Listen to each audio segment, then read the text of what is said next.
15번째 마지막 글입니다. 죽은 사람들. 관리인의 딸 릴리는 말 그대로 발이 땅에 닿을 새가 없었다. 그녀가 손님 한 명을 1층 사무실 뒤 식료품 저장실로 데려가서 코트 벗는 것을 거들어 주자마자 현관문의 시큰대는 벨이 다시 울렸고 그녀는 늘마루를 따라 허겁지겁 달려가 또 다른 손님을 맞아들여야 했다. 여자들까지 시중들지 않아도 되는 게 그녀로서는 다행이었다. 미스 게이트와 미스 줄리아는 미리 이 일을 생각하고 위층 욕실을 숙녀 탈의실로 바꿔놓았다.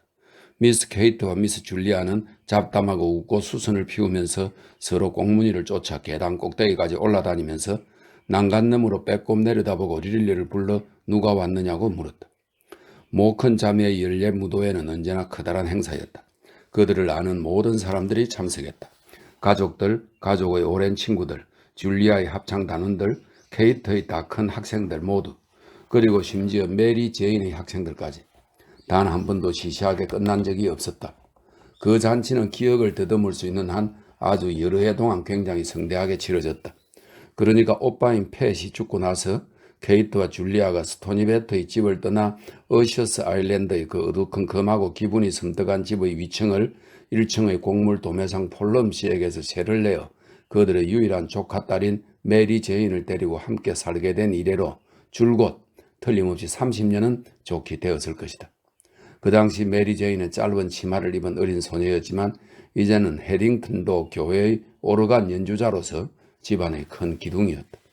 그녀는 왕립 아카데미 졸업생이었고 해마다 에인션트 콘서트홀 위층에서 제자들의 연주회를 열었다. 그녀의 제자 중 대다수는 킹스타운과 도키 지역 잘 사는 계층의 아이들이었다. 나이는 들었지만 고모들도 자기 몫을 했다. 줄리아는 비록 백발이 성성했지만 여전히 아담과 이브의, 이 말은 더블린의 프란체스코 교단 교회를 말한다고 하네요. 아담과 이브의 주역 소프라노였고 케이트는 너무 쇠약해서 말이 나다닐 수가 없으므로 뒷방에서 구식 스퀘어 피아노로 초보자들에게 음악 수업을 했다. 관리인의 딸 릴리가 그들의 집안일을 해주었다. 그들의 생활은 금수했지만 잘 먹자는 게 가훈이었다. 뭐든 최고급으로 다이아몬드 모양 뼈가 박힌 등심, 3실링짜리 차와 최고급 흑맥주. 릴리는 주문의 착오가 거의 없었고 그래서 그녀는 새 여주인과 별탈 없이 지냈다. 그들은 좀 호들갑스러운 편이었지만 그뿐이었다. 하지만 딱 하나 그들은 말대꾸를 용납하지 않았다. 물론 오늘 같은 밤은 그들이 충분히 수순을 피울 만했다. 그런데다가 10시가 지난 지 오래건만 게이브리엘 부부가 도무지 올 생각을 안 하는 거였다. 게다가 그들은 프레디 말린스가 한 꼭지 돌아가고 오는 게 아닐까 거의 공포에 떨었다. 그들은 무슨 일이 있어도 메리 제인의 제자 중 누구 하나라도 술 취한 그를 보는 것을 바라지 않았다. 그 사람이 그 모양일 때는 통제하기 아주 어려운 경우가 있었다. 프레디 말린스야 늘 늦게 오는 사람이었지만 그들은 게리 브리얼이 왜 안 오는 걸까 의아했다. 그리고 바로 그 때문에 2분마다 난간에 나와서 릴리에게 게리 브리얼이나 프레디가 왔느냐고 묻는 것이었다. 아, 콜로이 씨. 문을 열어주며 릴리가 게이 브리얼에게 말했다. 미스 케이트와 미스 줄리아께서 안 오시는 줄 알고 얼마나 걱정했다고요. 안녕하세요, 콜로이 부인. 그러실 줄 알았어. 게이 브리얼이 말했다. 하지만 여기 우리 집사람이 옷 입는데 물경 3시간을 잡아먹는다는 걸 깜빡하셨군. 그는 현관 깔개 위에 서서 고무 더신에서 눈을 문질러 댔고 그 사이 릴리는 그의 아내를 계단 발치로 데려가서 소리를 질렀다. 미스 케이트, 콘로인 부인 오셨어요. 케이트와 줄리아는 어두운 계단을 단숨에 어정어정 걸어 내려왔다. 둘 다 게이 브리얼의 아내에게 입을 맞추고 얼어 죽을 뻔했겠다고 하면서 게이 브리얼은 함께 온 거냐고 물었다. 여기 우편물처럼 어김없이 왔지요. 케이트 이모 올라오세요. 따라갈게요. 게이 브리얼이 어둠 속에서 외쳤다. 그는 계속 열심히 발을 문질러 댔고 그 사이 세 여자는 웃으며 위층 숙녀 탈의실로 올라갔다. 흰색 눈이 그의 외투 어깨 가장자리의 망토처럼 그리고 고무 드신 앞부분에는 구두코 장식처럼 얹혀 있었다. 외투 단추가 삐걱 소리를 내며 눈을 맞아 딱딱하게 굳은 모직 옷감 사이를 미끄러져 나오자 차갑고 상큼한 바깥 공기가 옷자락의 틈새와 여민 자리에서 빠져나왔다. 눈이 또 오나봐요, 콘로이 씨. 릴리가 물었다. 그녀는 그를 식료품 저장실로 안내하여 외투 벗는 것을 거들던 참이었다. 게이브리얼은 그녀가 자기 성을 새 음절로 발음하는 것에 빙그레 웃고 그녀를 흘끗 쳐다보았다. 안색이 창백하고 머리컬이 근초색인 한창 자라나는 호리호리한 소녀였다. 식료품 저장실에 키워놓은 가스등 불빛 때문에 그녀는 더욱 창백해 보였다. 게이브리얼은 그녀가 어렸을 적 청계 맨 아랫단에 앉아 흥겁 인형을 가슴에 안고 놀던 때부터 그녀를 알고 있었다. 그래 릴리, 그가 대답했다. 밤새 내릴 것 같아. 그는 위층 마루에서 발을 구르고 왔다 갔다 하는 바람에 쿵쿵 울리는 식료품 저장실 천장을 올려다보고 잠시 피아노 소리에 귀를 기울이고는 선반 끝에다 그의 외투를 조심스럽게 개어놓고 있는 소녀를 흘끗 보았다. 그런데 릴리, 하고 상냥한 의조로 그가 말했다. 아직 학교 다니고 있니? 아, 아니요 선생님, 릴리가 대답했다. 학교 마친 지 1년도 넘었어요. 아, 그러면, 하고 게이브리얼이 쾌활하게 말했다. 이제 금세 근사한 신랑하고 결혼식 올리는 거 보겠네, 응? 소녀는 어깨너머로 그를 흘끗 돌아보며 아주 씁쓸하게 내뱉었다. 요새 남자들 전부 말만 번지르르 하고 뭐라도 떠들갈 궁리만 하는걸요? 게이브리얼은 마치 실수라도 한 것처럼 낯이 뜨거워져서 그녀를 외면한 채 고무더신을 발로 차서 벗어버리고 목도리로 에나멜 가죽 구두를 바지런히 탁탁 쳤다. 그는 건장하고 키가 큰 편인 청년이었다. 뺨의 혈기 왕성한 얼굴빛이 위로 이마까지 밀고 올라와 몇 개의 형체 없는 연한 붉은 반점들로 흩어졌다. 수염없는 얼굴 위에는 안경의 반질반질한 렌즈와 빛나는 금태가 들떠 번쩍거리고 그의 섬세하고 불안해 보이는 두 눈을 가려주었다. 윤기 도는 검은 머리카락은 한가운데서 가르마 타져서 귀 뒤로 긴 곡선을 이루며 넘어가다가 모자 자국 아래에서 약간 꼬부라져 있었다. 탁탁 쳐서 구두에 윤을 내고는 그는 몸을 일으켜 통통한 몸에 걸친 조끼를 바짝 잡아당겼다. 그런 다음 호주머니에서 재빨리 동전을 하나 꺼냈다. 아, 릴리. 그는 동전을 그녀 손에 밀어 넣으며 말했다. 크리스마스잖니? 그냥 작은 성이니까. 그는 재빨리 문 쪽을 향해 걸어갔다. 오, 아니에요, 선생님. 소녀가 그를 뒤따라가며 외쳤다. 정말요, 선생님 안 받을래요? 크리스마스잖아, 크리스마스. 게이브리얼은 계단으로 종종 걸음을 치면서 놔두라는 듯이 그녀에게 손을 흔들면서 말했다. 소녀는 그가 벌써 계단을 다 올라간 것을 보고는 그에게 소리쳤다. 그럼 고맙습니다, 선생님. 그는 응접실 문 밖에서 치맛자락이 문에 스치는 소리와 발 끄는 소리에 귀를 기울이며 왈츠가 끝날 때까지 기다렸다. 그는 아직도 그 소녀의 모질고 급작스런 대꾸에 당황한 상태였다. 그 때문에 우울한 기분이 들었고 그래서 소매뿌리와 나비 넥타이를 만지며 그 우울한 기분을 떨쳐버리려고 애썼다. 그는 조끼 주머니에서 종이 쪽지를 꺼내어 연설을 위해 적어놓은 항목들을 훑어보았다. 듣는 사람이 이해를 못하면 어쩌나 싶어서 로버트 브라우닝은 영국 시인으로 당시에는 난해하고 전위적인 시풍으로 알려진 시인입니다. 로버트 브라우닝의 시구를 넣을까 말까 망설였다. 그들이 알아듣게끔 섹스피어 아니면 아일랜드의 노래, 이 아일랜드의 노래는 토마스 무어가 1808년에서 34년 사이에 10권으로 출간한 서정 시집으로 당대에 크게 유행했다고 하네요. 섹스피어 아니면 아일랜드의 노래를 몇 줄 인용하는 게 더 나을 것 같았다. 남자들이 거친 구두발 소리며 구두창 끄는 소리가 그들의 문화 수준이 자신과 다르다는 것을 상기시켜 주었다. 그들이 알아듣지도 못하는 시구를 인용한다면 우스꽝스러운 놈이 될 뿐일 것이다. 그들은 자기가 학식을 뽐낸다고 생각할 것이다. 식료품 저장실에서 그 여자애들에게 실패했듯이 바로 그렇게 그들에게도 실패할 것이다. 그는 감을 잘못 잡은 거였다. 그의 연설 전체가 처음부터 끝까지 실수인 거다. 완전한 실패. 바로 그때 이모들과 그의 아내가 숙녀 탈의실에서 나왔다. 두 이모는 자그마하고 옷차림이 수수한 할머니였다. 줄리아 이모가 1인치 정도 더 컸다. 귀 위로 내려드린 그녀의 머리는 백발이 성성했다. 그녀의 커다랗고 늘어진 얼굴에도 머리카락보다 더 어두운 잿빛이 감돌았다. 비록 골격은 튼튼하고 자세도 꼿꼿했지만 눈동자가 느리고 입이 벌어진 것이 영락없이 여긴 어디인지 자기가 어디로 가는지도 모르는 노망난 할머니였다. 케이트 이모는 좀 더 활기가 있었다.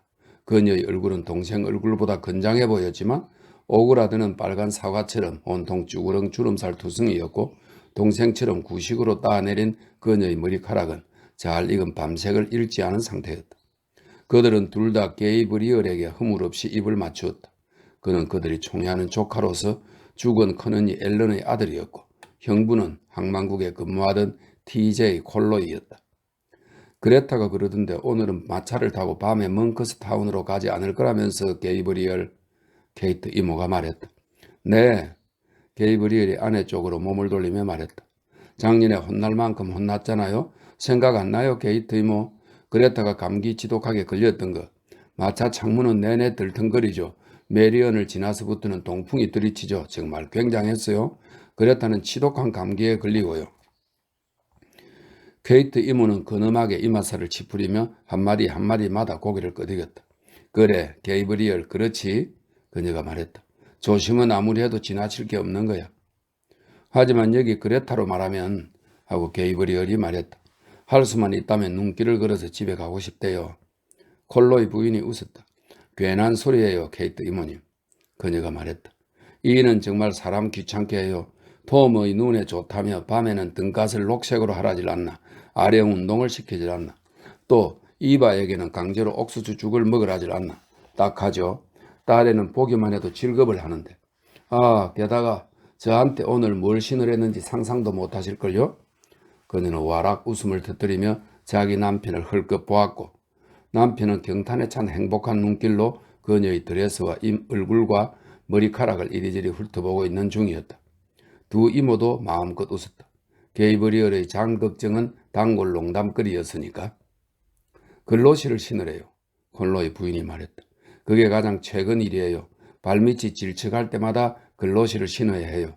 오늘 밤도 이인은 신으라고 하고 전 싫다고 했어요. 다음번에나마 잠수복을 사줄 것 같아요. 게이브리얼은 어색하게 웃으며 머쓱함을 달래려 타이를 가볍게 두드렸지만 게이트 이모는 그 농담이 너무 재미있어서 그의 머리가 땅에 닿도록 웃어댔다.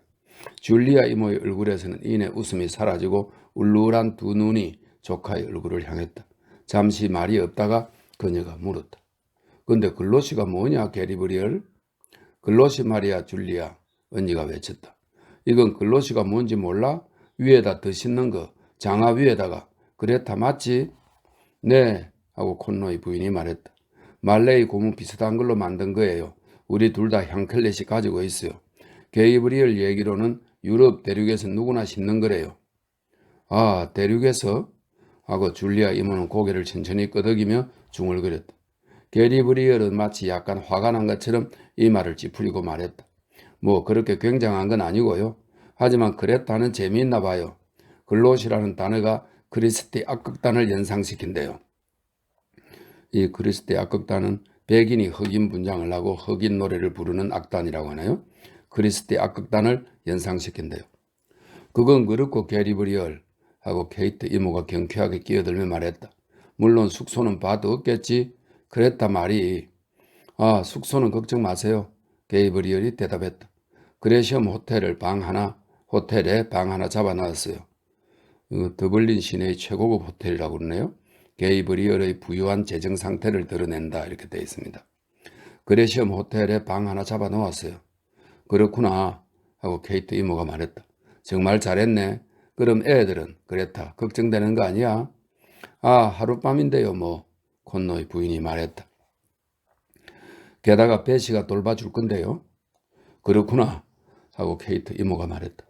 그런 애가 있으니 얼마나 좋아? 맡길 만한 애가 있으니. 저 릴리는 말이다. 걔가 요즘 무슨 일이 생겼는지 모르겠어. 도대체 예전 같지가 않아.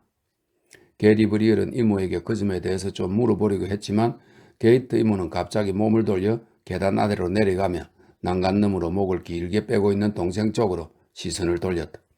그런데 정말 하고 그녀가 거의 성질을 내듯이 말했다. 줄리아는 어딜 가는 거야? 줄리아 어디 가는 거야? 줄리아는 한 층의 반 정도를 내려갔다가 다시 돌아와서 조곤조곤 알렸다. 프레디가 왔어. 바로 그 순간 박수 소리와 피아니스트의 화려한 마무리 연주가 들려와 왈츠가 끝났음을 알 수 있었다. 그 실문이 안쪽으로부터 열렸고 몇 상이 밖으로 나왔다. 케이트 이모가 황급히 게리브리얼을 곁으로 불러 귓속말을 했다.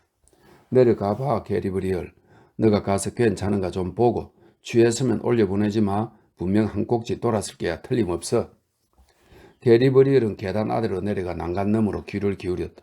식료품 저장실에서 두 사람이 이야기하는 소리가 들렸다. 그러고 나서 프레디 말린스의 웃음소리가 들려왔다. 그는 일부러 소리를 내며 아래층으로 내려갔다. 정말 든든해. 케이트 이모가 콜로이 부인에게 말했다. 게이브리얼이 있으니 말이야. 언제나 쟤가 오면 마음이 편해져. 줄리아, 데일리 양하고 파워 양한테 다가 좀 갖다 드리지. 아름다운 왈츠 고마워요. 데일리 양 덕분에 멋진 시간이 됐어요. 키가 크고 얼굴이 야윈, 뻣뻣한 반백의 콧수염에 피부가 까무잡잡한 남자가 파트너와 함께 지나가다가 말했다. 우리도 뭐 좀 먹을 수 있을까요, 모컨 여사? 줄리아, 하고 케이트 이모가 잘막하게 말했다. 여기 브라운 씨하고 펄롱 양도 줄리아, 데일리 양이랑 파워 양하고 함께 좀 모셔가. 전 숙녀들에게 인기가 많죠? 브라운 씨가 콧수염이 곤두설 지경으로 입술을 오므리고 주름살 투성이 얼굴로 미소 지으며 말했다. 아시죠, 모컨 여사? 숙녀분들이 저를 그렇게 좋아하는 이유는. 그는 자신의 문장을 끝맺지 않았지만 케이트 이모가 말해도 들리지 않을 곳으로 가버린 것을 알고는 즉시 여자 셋을 뒷방으로 이끌고 갔다. 방 한가운데는 끝과 끝을 맞대어 놓은 정사각형 탁자 두 개가 자리를 차지하고 있었고 줄리아 이모와 관리인이 그 위에다가 커다란 천을 잡아당겨 빳빳하게 펴놓고 있었다. 사이드보드에서는 오목한 접시와 납작한 접시, 유리장과 나이프, 포크, 스푼 꾸러미들이 가지런히 놓여 있었다. 뚜껑을 닫아놓은 스퀘어 피아노 윗면 또한 음식과 후식을 놓는 사이드보드로 쓰였다. 한쪽 구석의 좀 더 작은 사이드보드에서는 청년 둘이 서서 호흡 맥주를 마시고 있었다. 브라운 씨는 자기가 맡은 사람들을 그리로 데려가서 그들 모두에게 화끈하고 독하고 달콤한 숙녀용 펀치를 한 잔씩 하시라고 농담으로 권했다. 여자들이 독한 술은 절대 안 마신다고 했으므로 그는 레모네이드를 3병 따서 그들에게 주었다. 그런 다음 청년 중 한 명에게 좀 비켜달라고 하고는 디켄트를 들어 상당량의 위스키를 자기 몫으로 따랐다. 청년들은 그가 한 모금 맛보는 것을 존경에 찬 눈으로 바라보았다. 가련한 신세지. 그는 빙그레 웃으며 말했다. 의사의 지시예요. 그의 쪼글쪼글한 얼굴이 환한 미소로 퍼졌고 3명의 젊은 여자가 그의 익살에 음악적으로 화답하듯이 몸을 앞뒤로 흔들고 어깨를 몹시 들썩이면서 웃어댔다. 그중 가장 대담한 여자가 말했다. 아, 그런데요, 브라운 씨. 의사가 그런 짓을 했을 리 없을 텐데요. 브라운 씨는 위스키를 또 한 모금 마시고는 살금살금 흉내내는 소리로 말했다. 근데 봐요. 내가 그 유명한 캐시디 부인 같은 거예요. 그 여자가 이렇게 말했다죠. 자, 메리 글라임스. 내가 술을 받아 먹지 않아도 그냥 먹여. 내 몸이 술을 원하는 것 같아. 그의 달아오른 얼굴이 좀 지나칠 정도로 은밀하게 추근추근 들이대는 데다가 매우 천박한 더블린 억양으로 말했으므로 젊은 여성들은 하나같이 본능적으로 그의 말에 아무런 반응을 보이지 않았다. 메리 제인의 제자 중 한 명인 플롱 양은 데일리 양에게 아까 연주한 그 예쁜 왈츠곡의 제목이 뭐냐고 물었고 브라운 씨는 자신이 관심 밖으로 밀려난 것을 알아채고는 자신의 진가를 좀 더 잘 알아주는 두 청년 쪽으로 재빨리 몸을 돌렸다. 펜지 꽃색 옷을 입은 붉은 얼굴의 젊은 여성이 방으로 들어오며 흥분해서 손뼉을 치며 소리쳤다. 까드리우, 까드리우. 이 까드리우는 남녀 내상이 사각형을 이루어주는 춤입니다. 까드리우, 까드리우. 그 뒤를 따라 케이트 이모가 이렇게 외치며 들어왔다. 신사 2분하고 숙녀 3분, 메리 제인. 오, 여기 버긴 씨하고 캐리건 씨가 계시네요. 메리 제인이 말했다. 캐리건 씨, 파워 양 좀 모시고 가시죠. 플롱 양, 내가 파트너 정해줄까? 버긴 씨야. 오, 그러면 딱 됐네. 숙녀 3분이라니까, 메리 제인. 케이트 이모가 말했다. 젊은 신사 둘이 숙녀들에게 춤을 같이 추어주시면 기쁘겠노라고 청했고 메리 제인은 데일리 양 쪽으로 몸을 돌렸다. 오, 데일리 양, 정말 너무 고마워. 방금 2곡이나 연주해 줬는데 그렇지만 오늘 밤은 역시 여자들이 모자라서 말이야. 전 정말 괜찮아요, 모컨 선생님. 하지만 파트너 하나는 근사해. 테너 바텔 다시시야. 나중에 노래도 시키려고. 더블린이 온통 그 사람 때문에 난리야. 목소리 좋지, 목소리 좋아. 케이트 이모가 말했다. 피아노가 첫 곡의 전주를 이미 2번이나 쳤으므로 메리 제이는 모집한 사람들을 데리고 서둘러 방을 나갔다. 그들이 가자마자 줄리아 이모가 뒤쪽으로 무언가를 쳐다보면서 느리게 어거적 방으로 들어왔다. 왜 그래 줄리아? 케이트 이모가 불안해서 물었다. 누군데? 테이블 냅킨을 하나람 들고 있던 줄리아는 언니 쪽으로 몸을 돌려서 마치 그 질문 때문에 놀랐다는 듯이 간단히 말했다. 프레디야, 게이트. 게이브리얼이 같이 있어. 사실 그녀 바로 뒤에 게이브리얼이 프레디 말린스를 청계참 건너로 부축해 가는 것이 보였다. 프레디는 40살쯤 됐을 법한 사내였는데 게이브리얼 정도의 몸집과 골격이었고 어깨가 아주 둥그렇다. 그의 얼굴은 살이 많고 덜렁대는 두꺼운 귓볼과 넓적한 콧방울을 제외하고는 창백한 안색이었다. 뭉툭한 코에 울룩불룩한 이마에 입이 두툼하게 튀어나와 있어서 투박한 모습이었다. 눈꺼풀이 두꺼운 눈과 어지럽게 흩어진 몇 가닥 안 되는 머리카락 때문에 졸린 사람처럼 보였다. 그는 계단에서 자기가 게이 브리얼에게 해준 얘기에 높은 음조로 한껏 웃음을 터뜨리면서 동시에 왼쪽 주먹의 손마디로 왼쪽 눈을 앞뒤로 비비대고 있었다. 안녕 프레디, 줄리아 이모가 말했다. 프레디 말린스는 못 큰 자매에게 인사를 했지만 목소리가 습관적으로 막히곤 했기 때문에 마치 되는 대로 인사하는 것처럼 보였다. 그러고 나자 그는 브라운씨가 사이드보드 쪽에서 자기를 보고 씩 웃는 것을 보고는 다소 비틀거리는 걸음으로 방을 가로질러 가서 자기가 게이 브리얼에게 방금 해주었던 얘기를 낮은 어조로 반복하기 시작했다. 그렇게 취하진 않았네. 어때? 케이트 이모가 게이 브리얼에게 말했다. 게이 브리얼 이마에 그늘이 졌지만 그는 재빨리 이마를 쳐들고 대답했다. 아, 네. 거의 티가 안 나요. 참 지긋지긋한 인간 아니냐? 그녀가 말했다. 제 어미가 섣달 검은 날 금주맹세를 시켰다더니 그건 그렇고 게이브리얼 거실로 들어가자꾸나. 게이브리얼과 함께 방을 떠나기 전에 그녀는 브라운 씨를 향해 이마살을 찌푸리고 검지를 까딱까딱 흔들어 조심하라는 경고를 보냈다. 브라운 씨는 고개를 끄덕여 답하고는 그녀가 나가자 프레디 말린스에게 말했다. 자, 그럼 테디, 레모네이드 한 잔 줄 테니 마시고 정신을 차려야지. 프레디 말린스는 이 아이가 막 절정에 이르던 참이라 귀찮다는 듯 손을 내저 그 제의를 뿌리쳤다. 하지만 브라운 씨는 흐트러진 옷 매무새부터 먼저 다듬으라고 하고는 레모네이드를 한 잔 가득 채워 건넸다.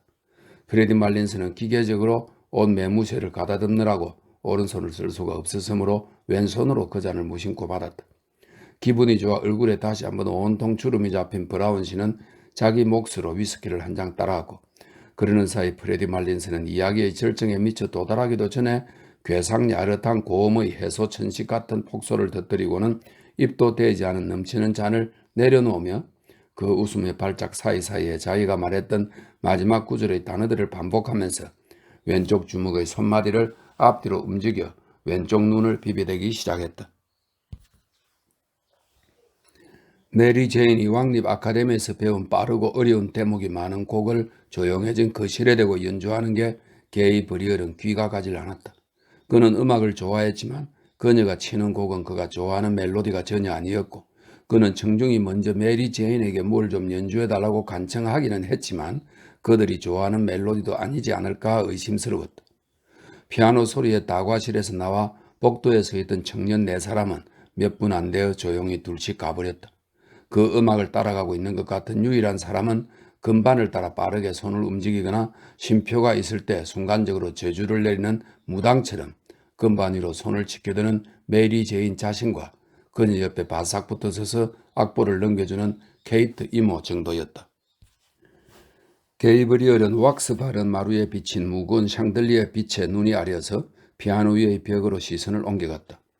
로미오와 줄리엣의 발코니 장면을 그린 그림이 걸려 있었고 그 옆에는 줄리아 이모가 소녀 시절에 빨강, 파랑, 갈색 양모로 수놓은 런던 탑의 살해된 두 왕자 그림이 걸려 있었다. 아마도 소녀 시절 그들이 다니던 학교에서는 그런 류의 작업을 1년 동안 가르쳤을 것이었다. 그의 어머니는 그에게 생일 선물로 작은 여우머리 무늬가 새겨지고 갈색 공단으로 안감을 대고 둥근 오디 모양 단추가 달린 자줏빛 태분의 조끼를 만들어준 적도 있었다. 이 태분의 물결 무늬의 견직물이라고 하네요. 태분의 조끼를 만들어준 적도 있었다. 케이트 이모는 그의 어머니가 못 큰 집안에서 가장 머리가 좋다고 얘기를 하곤 했지만 그녀에게 음악적 재능이 전혀 없었다는 건 이상한 일이었다. 케이트와 줄리아 둘 다 진지하고 의젓한 언니를 언제나 조금은 자랑스러워하는 것 같았다. 그녀의 사진이 채경 앞에 놓여 있었다. 그녀는 무릎에 책을 펼쳐놓고 해군 복장을 한 채 발치에 누운 콘스탄틴에게 책 속의 무언가를 손가락으로 가리키고 있었다. 어머니는 집안의 위신에 매우 민감했으므로 아들의 이름을 고른 것은 바로 어머니였다. 어머니 덕택에 콘스탄틴은 이제 벨리버건의 상급 보좌 신부였고 어머니 덕분에 게리 브리얼 자신은 왕립대학에서 학위를 받은 터였다. 어머니가 자신의 결혼을 찌무룩하게 반대하던 것이 생각나서 그의 얼굴에 그늘이 스쳤다. 어머니 입에서 나왔던 모욕적인 은사들이 아직도 그의 기억에 사무쳤다. 언젠가 어머니는 그레타를 촌년이라고 했었는데 그건 전혀 사실이 아니었다. 멍크스타운에 있는 그들의 집에서 어머니의 기나긴 마지막 병환을 돌봐준 것은 바로 그레타였다. 매 마디마다 오르내리는 장식음을부터 붙여가며 도입부의 멜로디를 다시 치는 것을 보면 메리 제인의 연주는 분명 막바지였고 연주가 끝나기를 기다리는 동안 억하 심정이 그의 가슴에서 잦아들었다. 연주는 고음부의 옥타브 트릴과 저음부에서 마지막 낮은 옥타브로 끝났다. 메리 제인에게 요란한 박수가 퍼부어지자 그녀는 얼굴이 빨개져서 악보를 초조하게 말아들고 도망치듯 방을 빠져나갔다. 가장 요란하게 박수를 친 사람은 연주 시작 무렵 다과실로 가버렸다가 피아노 소리가 그치자 다시 돌아온 내 청년이었다. 렌서스가 준비되었다. 이 렌서스는 연속적으로 추는 까드리오의 일종이라고 하네요. 렌서스가 준비되었다. 게이브리얼은 아이버스 양과 짝이 되었다. 그녀는 태도가 솔직하고 수다스러우며 얼굴에 주근깨가 있고 갈색 눈이 두드러져 보이는 여성이었다.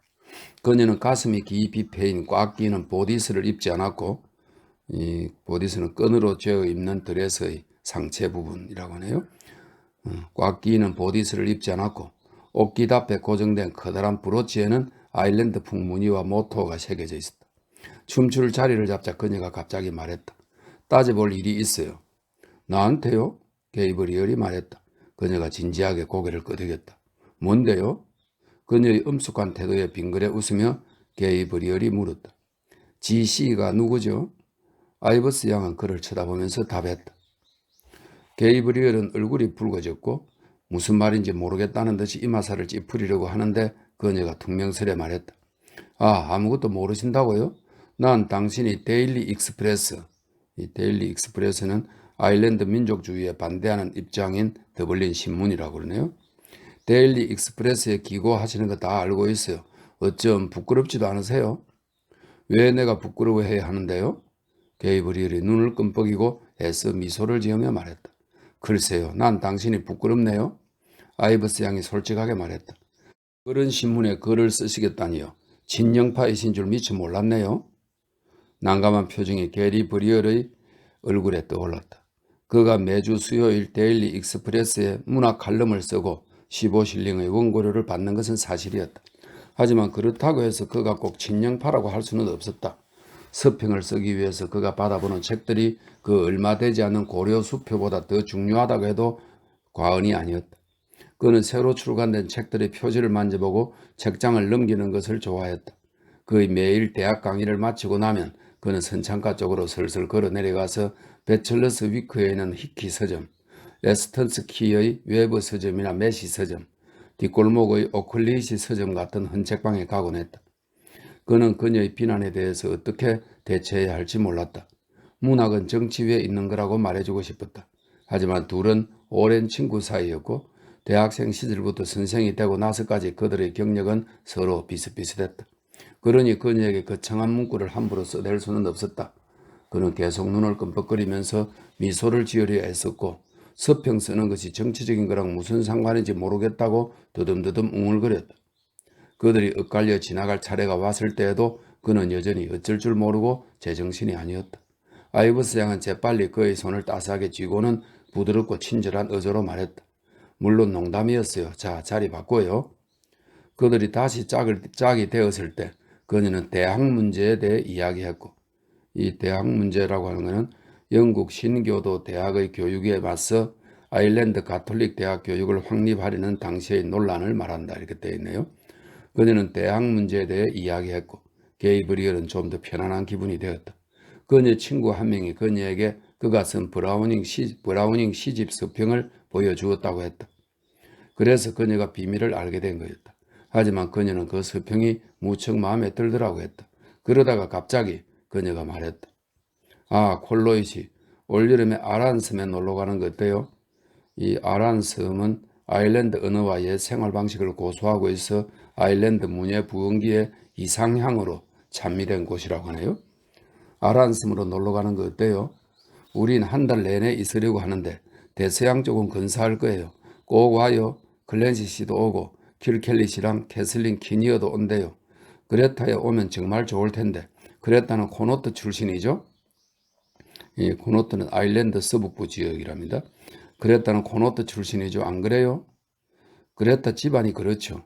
게이브리얼은 퉁명스럽게 말했다. 하지만 올 거죠. 그죠? 아이버스는 따스한 손을 그의 팔에 간절하게 얹으며 말했다. 사실은 하고 게이브리얼이 말했다. 이미 어디를 가기로 해놨어. 어디 가는데요? 그게 그러니까 매년 친구 몇몇하고 자전거 여행을 하는데 그래서 어디로요? 아이버스 양이 물었다.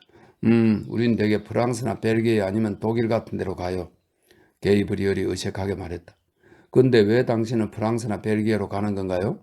하고 아이버스 양이 말했다. 자기 나라는 돌보지도 않고.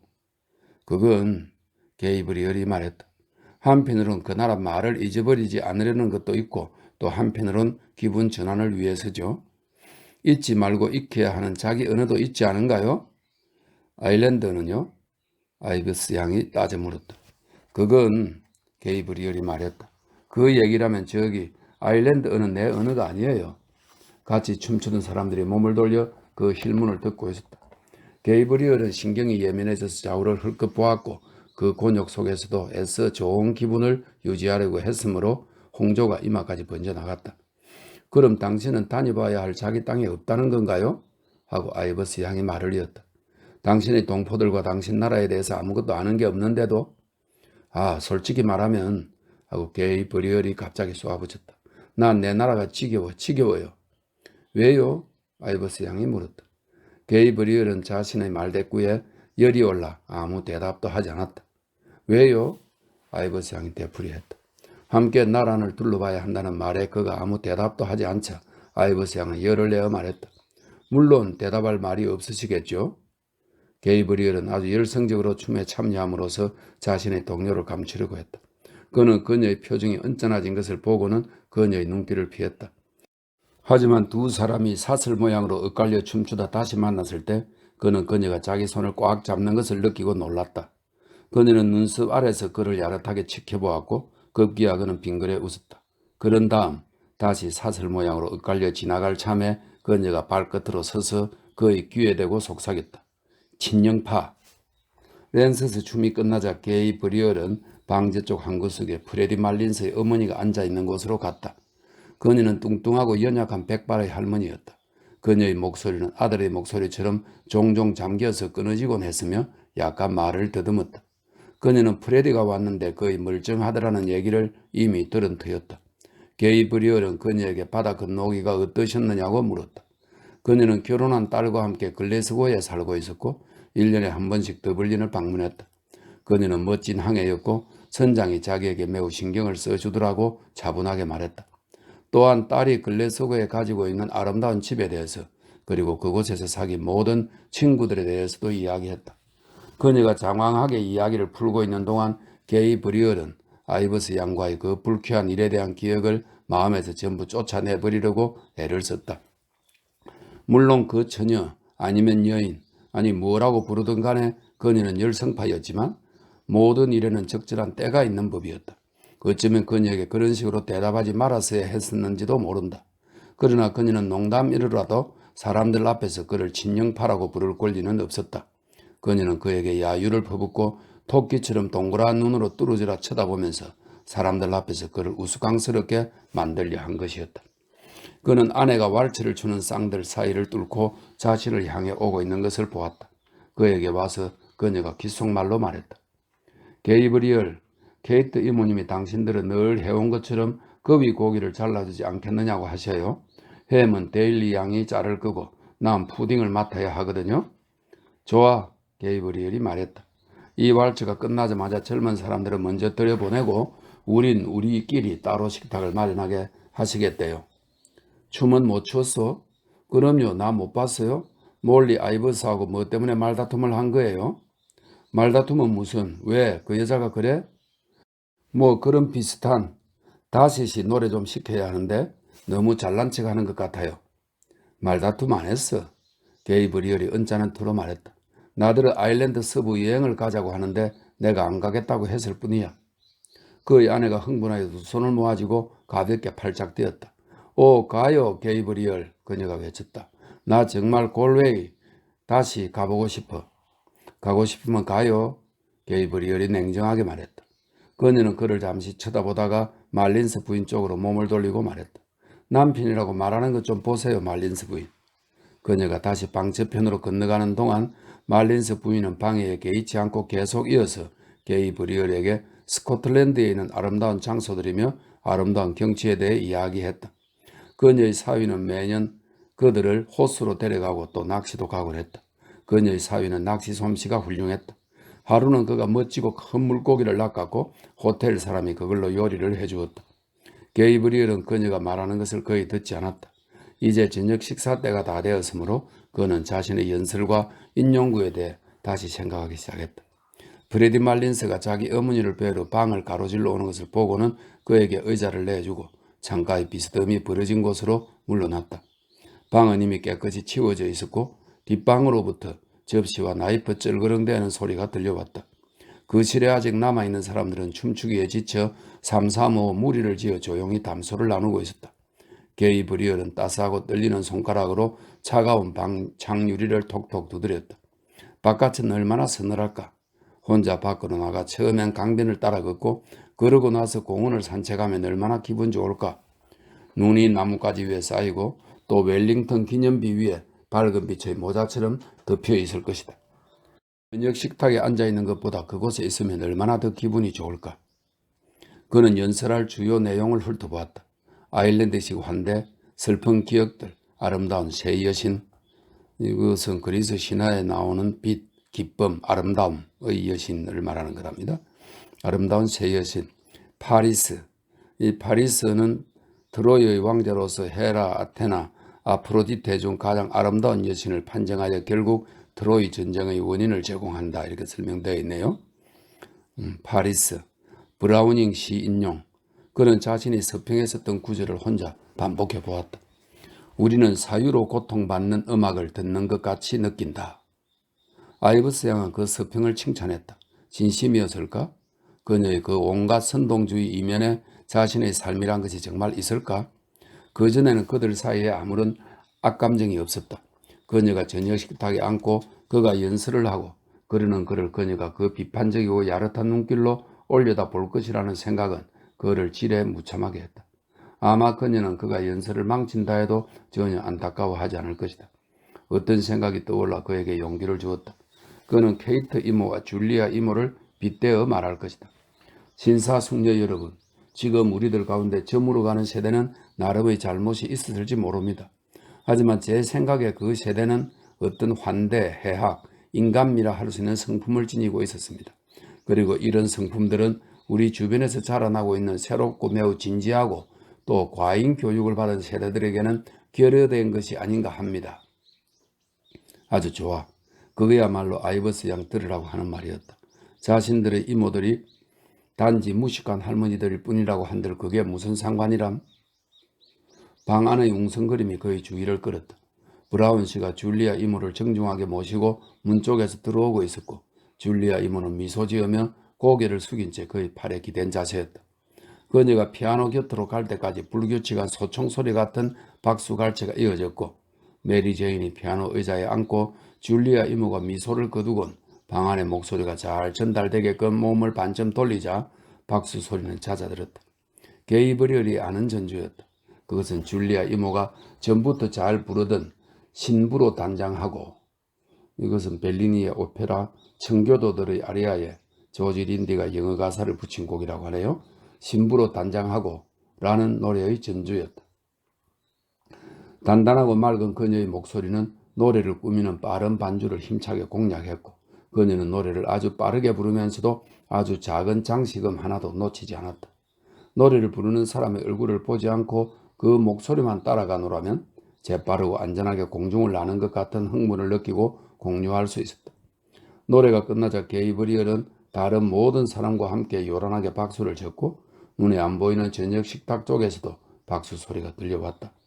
그 소리가 워낙 진심에서 우러난 것 같았으므로 줄리아 이모가 자기 이니셜이 새겨진 낡은 가죽 표지의 노래책을 보면대에 다시 놓으려 몸을 굽혔을 때 그녀 얼굴은 약간 상기되었다. 좀 더 잘 들으려고 고개를 옆으로 기울인 채 듣고 있던 프레디 말린스는 다른 사람들이 모두 박수치기를 그쳤는데도 연신 박수를 치면서 자기 어머니에게 이야기를 해댔고 그의 어머니는 심각하게 천천히 고개를 끄덕여 동의를 표했다.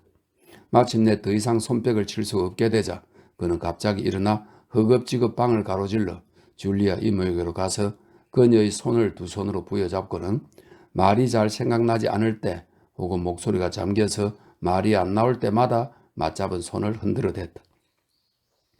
방금 제 어머니께도 말씀드렸지만 하고 그가 말했다. 이렇게 노래 잘하시는 거 처음 들었어요? 정말 처음이야. 오늘 밤 목소리는 최고예요. 오늘 그렇다니까요. 정말이에요. 내 명예를 걸고 맹세해요. 정말이에요. 목소리가 이렇게 참신하고 이렇게 맑고 참신한 건 오늘 정말 처음 들었어요. 줄리아 이모는 환하게 미소 지으며 칭찬에 대해서 뭐라고 중얼거리면서 그에게서 자기 손을 빼냈다. 브라운 씨가 쫙 편 손을 그녀에게로 내밀고는 흥행사가 청중에게 신동을 소개하는 식으로 가까이 있는 사람들에게 말했다. 미스 줄리아 모큰, 제가 최근 발굴한 가수입니다. 그가 이 말에 스스로 흡족해서 유쾌하게 웃고 있는데 프레디 말린스가 그에게로 돌아서서 말했다. 자, 브라운, 진심으로 이런 발굴 흔치 않네. 하여간 내 말은 내가 이댁 파티에 오게 된 이래로 오늘의 밤만큼 부르시는 것도 들은 적이 없다니까. 진짜 정말이야. 내 말이, 브라운 씨가 말했다. 목소리가 아주 좋아지신 것 같아. 줄리아 이모가 어깨를 으쓱하고는 약간 우쭐해서 말했다. 30년 전에는 나도 목소리에 관해서라면 나쁘지 않았죠. 내가 줄리아한테 그랬어요. 하고 케이트 이모가 단호하게 말했다. 그 합창단에서 허송세월한 게 아깝다고. 하지만 어디 내 말을 들어야 말이지. 그녀는 마치 말 안 듣는 애를 꾸짖으며 다른 사람의 양식에 호소하는 것처럼 몸을 돌렸고 줄리아 이모는 회상에 잠겨 희미한 미소를 띠며 앞쪽을 응시했다. 그렇다니까 하고 케이트 이모가 말을 이었다. 누구 말도 안 듣고 안 따르더라니까. 밤이고 낮이고 그 합창대에서 뼈 빠지게 봉사하는 거야. 밤이고 낮이고. 크리스마스엔 아침 6시부터. 그게 뭐 하는 짓이야? 그저 하나님의 영광을 위해서 아닌가요, 케이트 고모? 메리 제인이 피아노 스툴에 앉아 몸을 이리저리 돌리며 미소 띤 얼굴로 말했다. 케이트 이모는 조카딸 쪽으로 경노하여 몸을 돌리고 말했다. 나도 하나님의 영광에 대해서는 알 만큼 알아, 메리 제인. 그렇지만 난 교황이 평생 노예처럼 봉사한 여자들을 성가대에서 내쫓고 시금방진 남자애들을 그이들 머리 위로 올려놓는 건 전혀 명예롭지 못하다고 생각해. 이것은 1903년 교황 비오 10세가 성가대에서 여성을 배제하고 고음부를 소년들이 맡도록 교서를 내놓은 데서 촉발된 논란을 말한다고 되어 있네요. 이런 뜻이 있었구만요. 시금반기 남자애들을 그이들 머리 위에 올려놓는 건 전혀 명예롭지 못하다고 생각해. 교회를 위해서 그러는 거겠지? 교황이 그런다니까? 그렇지만 그건 공정하지 않아, 메리 제인. 옳은 일도 아니고. 그녀는 격렬해졌고 그 얘기는 자기로서는 아픈 대목이었으므로 동생에 대한 옹호를 계속할 참이었다. 하지만 이때 춤출 사람들이 모두 다시 돌아온 것을 보고 메리 제인이 분위기를 누그러뜨리려는 듯이 말을 잘랐다. 아이, 케이트 고모, 브라운 씨 앞에서 그러시면 우리 망신이잖아요. 브라운 씨는 교파가 다르신데. 케이트는 자기 종교를 빗대어 말하는 것에 씩 웃고 있던 브라운 씨 쪽으로 몸을 돌려 허둥지둥 말했다. 아, 난 교황이 옳고 그름을 문제 삼는 게 아니야. 나야 멍청한 할망구일 뿐인데 어떻게 감히 그러겠어. 그렇지만 보통의 일상적인 예의와 감사 뭐 그런 게 있다는 거지. 그리고 내가 만약 줄리아 입장이었다면 난 그 힐리 신부 면전에 대고 곧장 따졌을 거라는. 그건 그렇고요, 케이트 고모 하고 메리 제인이 말했다. 우리 정말 모두 배고파요. 배가 고프면 누구나 툭하면 말다툼을 하게 된다고요. 목이 클클해도 또한 말다툼을 하게 되지요. 브라운 씨가 덧붙였다. 그러니까 저녁 식사를 하는 게 좋겠어요. 메리 제인이 말했다. 그리고 토론은 나중에 마저 하죠. 거실 바깥 청계참에서 게리 버리얼은 그의 아내와 메리 제인이 아이버스 양을 붙들고 저녁 식사를 하고 가라고 설득하고 있는 것을 보았다. 하지만 아이버스 양은 이미 모자를 쓰고 외투 단추를 끼우고 있었으며 더 머무를 생각이 없었다. 배가 전혀 고프지 않고 또 이미 예정보다 더 오래 있었다는 거였다. 하지만 딱 10분만 몰리 콘로의 부인이 말했다. 그렇게 해도 늦는 건 아니잖아요. 한 입만 먹더라도 하고 메리 제인이 말했다. 춤을 그렇게 추었는데. 정말 못 먹어요. 아이버스 양이 말했다. 전혀 즐겁지 않았나 봐요. 메리 제인이 어쩔 도리 없다는 듯이 말했다. 정말 즐거웠어요. 정말로요. 아이버스 양이 말했다. 하지만 이젠 정말 뛰어가야 할 판이에요. 근데 어떻게 집에 가죠? 콘노의 부인이 물었다. 아, 부두 쪽으로 몇 발짝만 가면 되는데요, 뭐. 게이브리얼이 잠시 망설이다 말했다. 괜찮으시다면 아이버스 양, 정말 가셔야 하면 내가 바래다 드리죠. 그러나 아이버스 양은 그들을 뿌리쳤다. 정말 괜찮아요. 그녀가 외쳤다. 제발 들어가서 저녁 드시고 전 신경 쓰지 마세요. 제 일은 제가 충분히 알아서 할 수 있어요. 참 당신 재밌는 사람이에요, 몰리. 콘노의 분이 솔직하게 말했다. 바나흐트 리브는 안녕히 계세요라는 게일어입니다. 바나흐트 리브. 아이버스 양이 웃으며 계단을 뛰어내려가면서 외쳤다. 메리 제인은 언짢고 어쩔 줄 몰라는 표정을 지으며 그녀를 계속 바라보았고 콘노의 부인은 난간 너머로 몸을 기대고 현관문 소리에 귀를 기울였다. 게이브리얼은 자기 때문에 그녀가 갑작스레 떠난 것인가 자문했다. 하지만 그녀는 기분이 나쁜 상태는 아닌 것 같았다. 웃으며 떠났으니까. 그는 멍하니 계단 아래를 내려다 보았다. 그 순간 케이트 이모가 절망적으로 두 손을 쥐어짜며 식당에서 어정어정 걸어 나왔다. 게이브리얼 어디 있니? 그녀가 외쳤다. 도대체 게이브리얼 어디 갔어? 모두 저기서 기다리고 있는데 무대를 다 차려놨는데 그 위 고기 자를 사람이 없어. 저 여기 있어요, 케이트 이모. 게이브리얼이 갑자기 활기가 차서 외쳤다. 필요하시면 그 위 한 대라도 잘라드리겠습니다. 통통한 갈색 그 위가 탁자 한쪽 끝에 놓여 있었고 다른 쪽 끝에는 그 껍질을 벗겨 빵가루를 뿌린 다음 깨끗한 종이주름 장식으로 정강이 주위를 둘러싼 커다란 햄이 파슬리 장가지를 뿌려놓은 주름진 종이 받침 위에 놓여 있었고 그 옆에는 양념한 홍두깨 살이 놓여 있었다. 막상막하인 양쪽 끝 사이에 곁들이 메뉴 접시들이 평행선으로 놓여 있었다. 빨간색과 노란색의 작은 성당 모형 젤리가 2접시, 블랑망제 덩어리들과 이 블랑망제는 우유에 과일향을 넣고 젤리처럼 만들어 차게 먹는 디저트의 일종이라네요. 블랑망제 덩어리들과 빨간 잼이 가득 담긴 얕은 접시 하나, 자줏빛 금포도 다발들과 껍질 벗긴 아몬드가 담긴 손잡이가 줄기처럼 생긴 푸른 잎사귀 모양의 커다란 접시 하나, 그리고 서미르나 무화과를 반듯한 사각형으로 배열해 놓은 같은 모양의 접시 하나, 너트메그 가루를 뿌린 커스터스 한 접시, 금종이 은종이로 싼 초콜릿과 사탕이 가득 든 작은 사발 하나, 그리고 길쭉한 샐러리 줄기를 꽂아놓은 유리병 하나, 그리고 탁자 중앙에는 피라미드 모양으로 쌓인 오렌지와 미국산 사과를 떠받들고 있는 과일 스탠드를 보좌하듯이 짝달막한 구식 세공 유리 술병 2개가 서 있었는데 하나에는 포트와인이 다른 하나에는 진한 색의 쉐리가 담겨 있었다. 덮개를 닿아놓은 스퀘어 피아노 위에는 푸딩이 거대한 노란 접시에 담겨 기다리고 있었고 그 뒤에는 흑맥주와 에일과 생수의 3분대가 나뉘어 유니폼 색깔별로 정렬했는데 첫 2분대는 검은색 병에 갈색과 붉은색의 상표가 붙었고 세 번째이자 숫자가 제일 적은 분대는 흰색 바탕에 초록색 띠가 가로 둘려 있었다. 게이브리얼은 과감하게 식탁 상석의 자리를 잡고 거기서는 칼의 날을 한번 살핀 다음 포크를 그 위 속에 단단히 쑤시어 박았다. 고기 자르는 건 그가 전문가였고 잘 차려진 식탁 상석에 있는 걸 제일 좋아했으므로 그는 이제 마음이 편안해졌다. 플롱양 어디를 잘라드릴까요? 그가 물었다. 날개 아니면 가슴살? 가슴살 조금만요. 흑인스 양 뭘 드릴까요? 아무거나요, 콜로이시.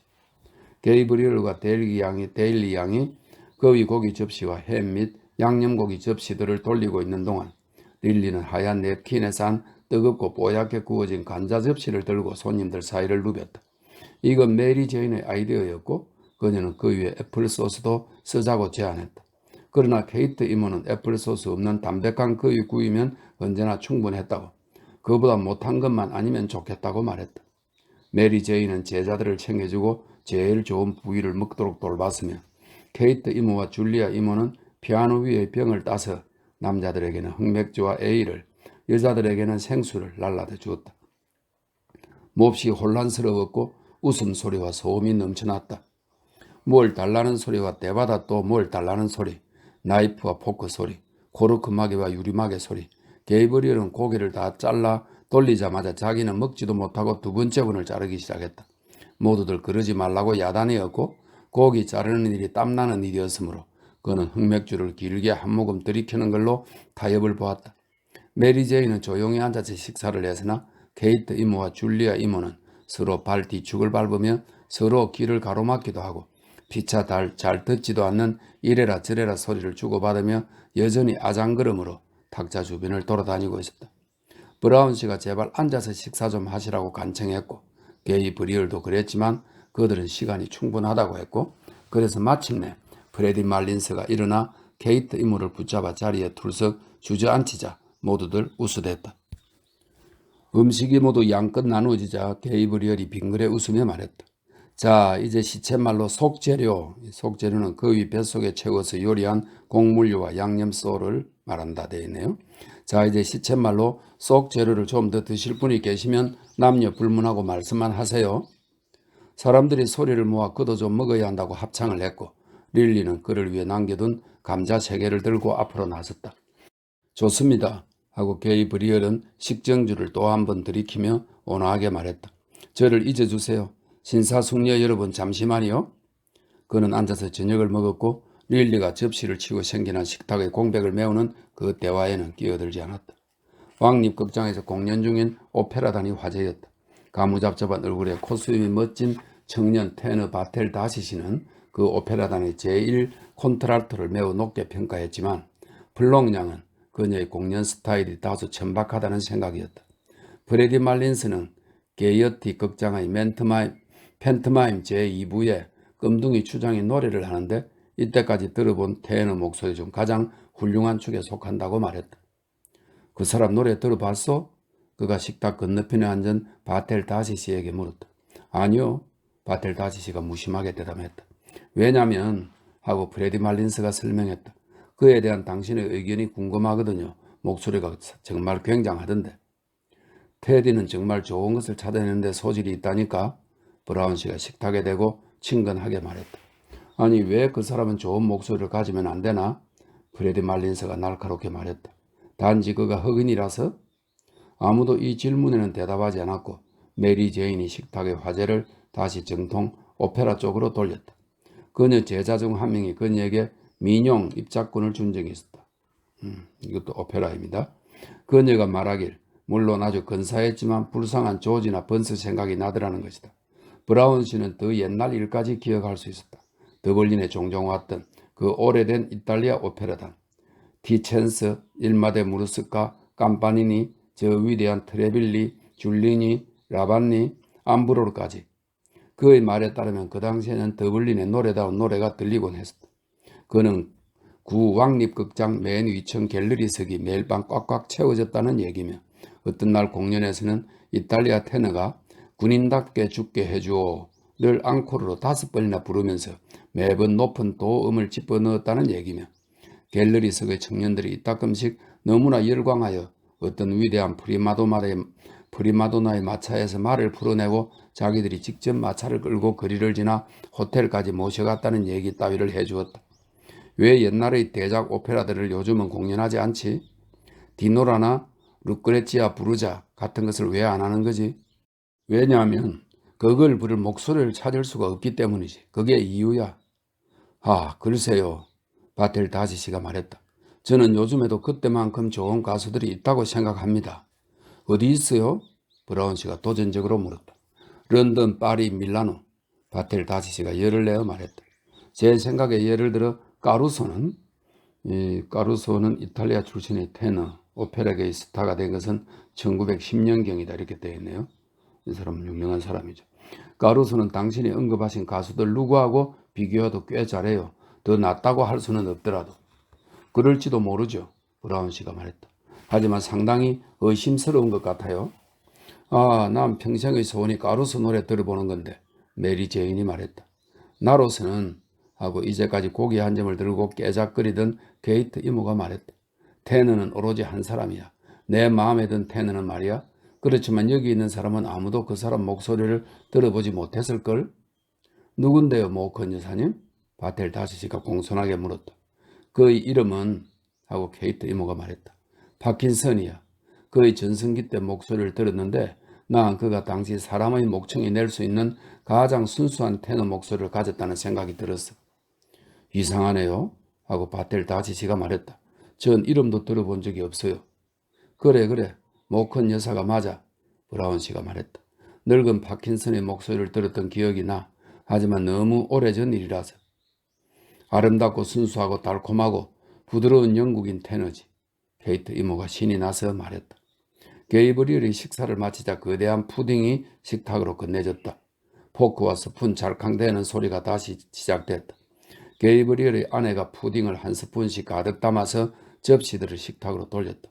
메리 제이는 접시들을 중간에서 넘겨받아 그 위에 라즈베리나 오렌지 젤리 혹은 블랑망제와 잼을 끼얹었다. 푸딩은 줄리아 이모의 작품이었고 그녀는 그 푸딩으로 사방에서 칭찬을 받았다. 그녀 자신은 푸딩의 브라운색이 좀 덜 나는 것 같다고 말했다. 그런 말이죠, 모컨 여사. 브라운 씨가 말했다. 제가 충분히 브라운이니까 됐지요, 뭐. 제가 누굽니까? 브라운 아닙니까? 게이브리얼만 빼고 손님들 모두 줄리아 이모에게 감사하며 푸딩을 먹었다. 게이브리얼은 단 것을 일절 먹지 않았으므로 그의 몫으로는 샐러리를 남겨두었다. 프레디 말린스도 샐러리 줄기를 집어들고 푸딩과 함께 먹었다. 그는 샐러리가 혈액에 무척 좋다는 얘기를 들었던 데다가 마침 의사의 치료를 받고 있는 중이었다. 저녁 식사 내내 말이 없었던 말린스 부인은 자기 아들이 일주일쯤 후에 멜르레이 산으로 갈 거라고 말했다. 이 멜르레이 산은 시도 수녀회에서 운영하는 알코올 중독자 요양소가 있었다고 그러네요. 멜르레이 산으로 갈 거라고 말했다. 그러자 식탁에서 멜르레이 산이 화제가 되었다. 그쪽 지방의 공기가 상쾌하다느니 수사들이 매우 친절하다느니 손님들에게 한 푼도 받지 않는다느니. 그럼 당신 말씀은? 하고 브라운 씨가 설마하며 물었다. 우리가 거리로 내려가서 호텔처럼 그곳에서 묵고 또 그 땅에서 나는 것을 먹고 그러고 떠나오면서 돈 한 푼 안 내도 된다는 겁니까? 아, 대부분은 떠나오면서 수도원에 기부금을 좀 내지요. 메리 제인이 말했다. 우리 교회에도 그런 기관이 있으면 좋겠네요. 브라운 씨가 솔직하게 말했다. 그는 수사들이 말을 절대 하지 않으며 새벽 2시에 일어나고 관 속에서 잠을 잔다는 말에 깜짝 놀랐다. 무엇 때문에 그러느냐고 그가 물었다. 그게 그 교파의 규율이지. 게이트 이모가 단호하게 말했다. 그렇군요. 하지만 왜죠? 브라운 씨가 물었다. 게이트 이모는 그게 규율이다. 단지 그것뿐이라고 반복했다. 브라운 씨는 여전히 이해가 안 되는 모양이었다. 프레디 말린스는 가능한 한 최선을 다해서 그에게 설명했다. 수사들은 외부 세계의 모든 죄인이 저지르는 죄를 속죄하려고 노력하는 거라고. 설명이 아주 명쾌하지는 않아서 브라운 씨는 씩 웃으며 말했다. 생각은 정말 좋지만 관에서 자느니 편안한 스프링 침대에서 자도 되는 거 아닐까요? 관은 자신들의 최후를 상기하기 위해서죠. 메리 제인이 말했다. 화제가 우울한 쪽으로 흘러서 식탁은 침묵 속에 파묻혔다. 그러는 동안 말린스 부인이 자기 옆 사람에게 불분명한 저음으로 이렇게 말하는 것이 들렸다. 굉장히 좋은 사람들이야. 그 수사들 말이야. 정말 경건한 사람들이지. 이제 금포도와 아몬드와 무화과와 사과와 오렌지와 초콜릿과 사탕들이 식탁에 돌려졌고 줄리아 이모는 포트와인이나 쉐리를 마시라고 손님 모두에게 권했다. 바텔 다시시는 처음엔 아무것도 안 먹겠다고 했지만 옆 사람 중 한 명이 그를 팔꿈치로 슬쩍 치고 뭐라 귓속말을 하자 잔을 받았다. 마지막 잔들이 채워지면서 대화가 잦아들었다. 대화는 계속 중단된 채 포도주 따르는 소리와 의자 움직이는 소리만 간간히 들렸다. 모큰가 이사들 세 사람은 모두 식탁볼을 내려다보고 있었다. 누군가가 한두 번 기침을 했고 그런 다음 남자 몇이 조용히 하라고 신호로 식탁을 가볍게 두드렸다. 침묵이 흐르고 게이브리얼이 의자를 밀고 일어섰다. 식탁 두드리는 소리가 격려의 뜻으로 일순 커졌다가 한꺼번에 멈췄다. 게이브리얼은 떨리는 10손가락을 식탁보에 올려놓고 좌중에게 초조한 미소를 보냈다. 위로 치키던 얼굴들의 대열과 마주하고서 그는 두 눈을 샹들리에 쪽으로 들어올렸다. 피아노는 왈츠곡을 연주하고 있었고 그는 그 실문에 치맛자락 스치는 소리를 들을 수 있었다. 아마도 사람들이 바깥 선창의 눈 속에 서서 불 켜진 창문을 올려다보며 왈츠 음악에 귀를 기울이고 있을지도 모르는 일이었다. 그곳은 공기가 맑았다. 멀리 공원에는 나무 위에 눈이 묵직하게 쌓여 있었다. 웰링턴 기념비는 빛나는 눈모자를 썼고 그것이 서쪽 피프틴 에이커스의 흰 불판 너머까지 반짝였다. 그가 연설을 시작했다. 신사숙녀 여러분, 오늘 저녁에도 제가 예년과 마찬가지로 매우 즐거운 임무를 수행하게 되었습니다. 그러나 그것은 제 빈약한 연설 솜씨에 너무도 어울리지 않는 임무가 아닌가 합니다. 무슨 말씀을? 브라운 씨가 말했다. 하지만 설령 그렇다 하더라도 저는 여러분들이 오늘 밤 저의 의도만은 이쁘게 봐주시고 제가 오늘을 맞는 감회를 여러분께 말씀드리는 동안 잠시만 귀를 빌려주십사 부탁드릴 뿐입니다. 신사숙녀 여러분, 우리가 이 아늑한 지붕 아래 이 아늑한 식탁 주변에 이렇게 한데 모인 것은 오늘이 처음이 아닙니다. 우리가 어떤 착한 숙녀분들의 환대를 받는 것이, 아니 어쩌면 이렇게 표현하는 것이 낫겠네요. 환대의 희생자가 되는 것이 처음은 아니라는 것이죠. 그는 허공에 팔로 원을 그리고 잠시 멈췄다. 모두가 케이트 이모와 줄리아 이모와 메리 제인 쪽을 보며 웃었고 그들은 모두 좋아서 얼굴이 빨개졌다. 게이브리얼은 과감하게 이야기를 계속했다.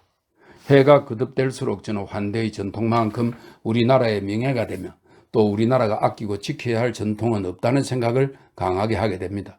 그것은 제가 경험한 곳 한 바로는 저는 해외의 여러 곳을 돌아다녀 봤습니다만 현대의 여러 나라들 가운데 독특한 전통입니다. 그게 우리에게는 자랑할 만한 것이라기보다는 결점에 가깝다고 말씀하시는 분도 계실지 모르겠습니다.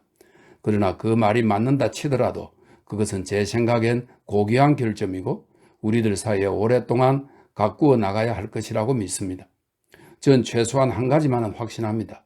이 지붕 하나가 앞서 말씀드린 착한 숙녀분들을 지켜주는 한 아무쪼록 앞으로 오래오래 숱한 세월 동안 그렇게 되기를 진심으로 바랍니다만 순수하고 따뜻한 마음씨의 정중한 아일랜드식 환대의 전통은 우리 조상들이 우리에게 물려주셨고 또 우리가 다음 세대에게 물려주어야 하는 그 전통은 여전히 우리들 사이에 살아있다는 것입니다. 진심으로 동조하는 웅성거림이 식탁에 돌았다.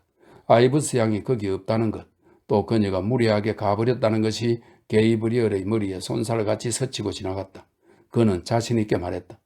신사숙녀 여러분, 새로운 세대가 우리들 한가운데서 자라나고 있습니다. 새로운 사상과 새로운 원칙에 따라 움직이는 세대죠. 이 세대는 이 새로운 사상의 열기에 대해 진지하고 열광적이며 그들의 열정은 잘못된 방향으로 갈 때조차도 대체로는 진정성이 있다고 저는 믿습니다. 하지만 우리는 회의적인, 또 이렇게 표현해도 된다면 사유로 고통받는 시대에 살고 있습니다. 그리고 이따끔씩 저는 이 새로운 세대가 교육받은 혹은 과잉 교육을 받은 세대이지만 그 이전 세대에 속했던 그러한 인간미, 환대, 다정한 해악 같은 자질들을 결여하고 있는 게 아닌가 하고 저어댑니다.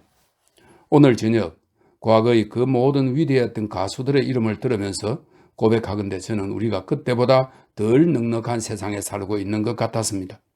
그런 시절들은 과장해서 말하지 않고도 넉넉한 시절이라고 말할 수 있을 겁니다.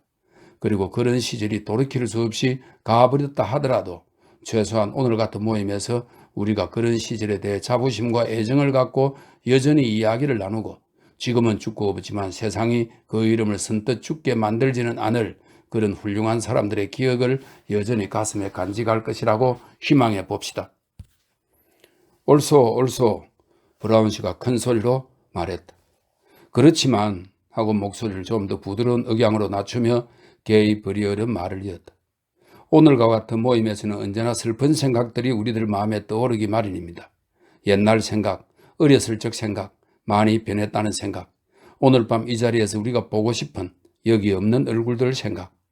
우리의 인생 행로에는 그러한 슬픈 기억들이 숱하게 뿌려져 있습니다. 그리고 내내 그런 생각만 한다면 우리는 살아있는 사람들 사이에서 우리의 일을 용서 있게 계속 해내지 못할 것입니다. 우리는 모두 살아있는 의무와 살아있는 애정을 가지고 있고 그것은 우리의 분투와 노력을 요구합니다. 당연하게요. 따라서 저는 과거에 오래 머무르지는 않겠습니다. 저는 어떤 우월한 도덕적 훈계로 오늘 밤 우리의 자리를 괴롭게 할 생각이 전혀 없습니다.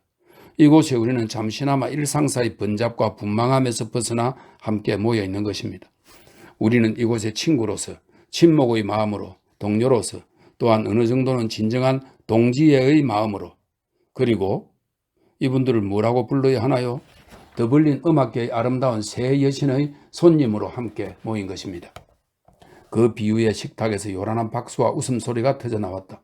줄리아 이모는 자기 옆 사람들에게 차례로 게리 버리얼이 뭐라 그랬냐고 물었지만 소용이 없었다. 우리가 새 여신이래요, 줄리아 고모. 메리 제인이 말했다. 줄리아 이모는 무슨 소리인지 알아듣지 못했지만 빙그레 웃으며 게이 버리얼을 올려다보았고 그는 같은 기조로 연설을 계속했다. 신사숙녀 여러분, 저는 오늘 파리스가 그 사건에서 맡았던 역할을 하려는 것은 아닙니다.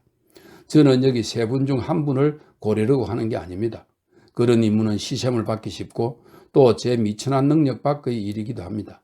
왜냐하면 그분들을 차례로 살펴보자면 오늘의 첫째 여주인은 그 착한 마음씨가 너무나 착한 마음씨가 그녀를 아는 모든 사람에게 이미 선량함의 대명사가 되어버렸습니다.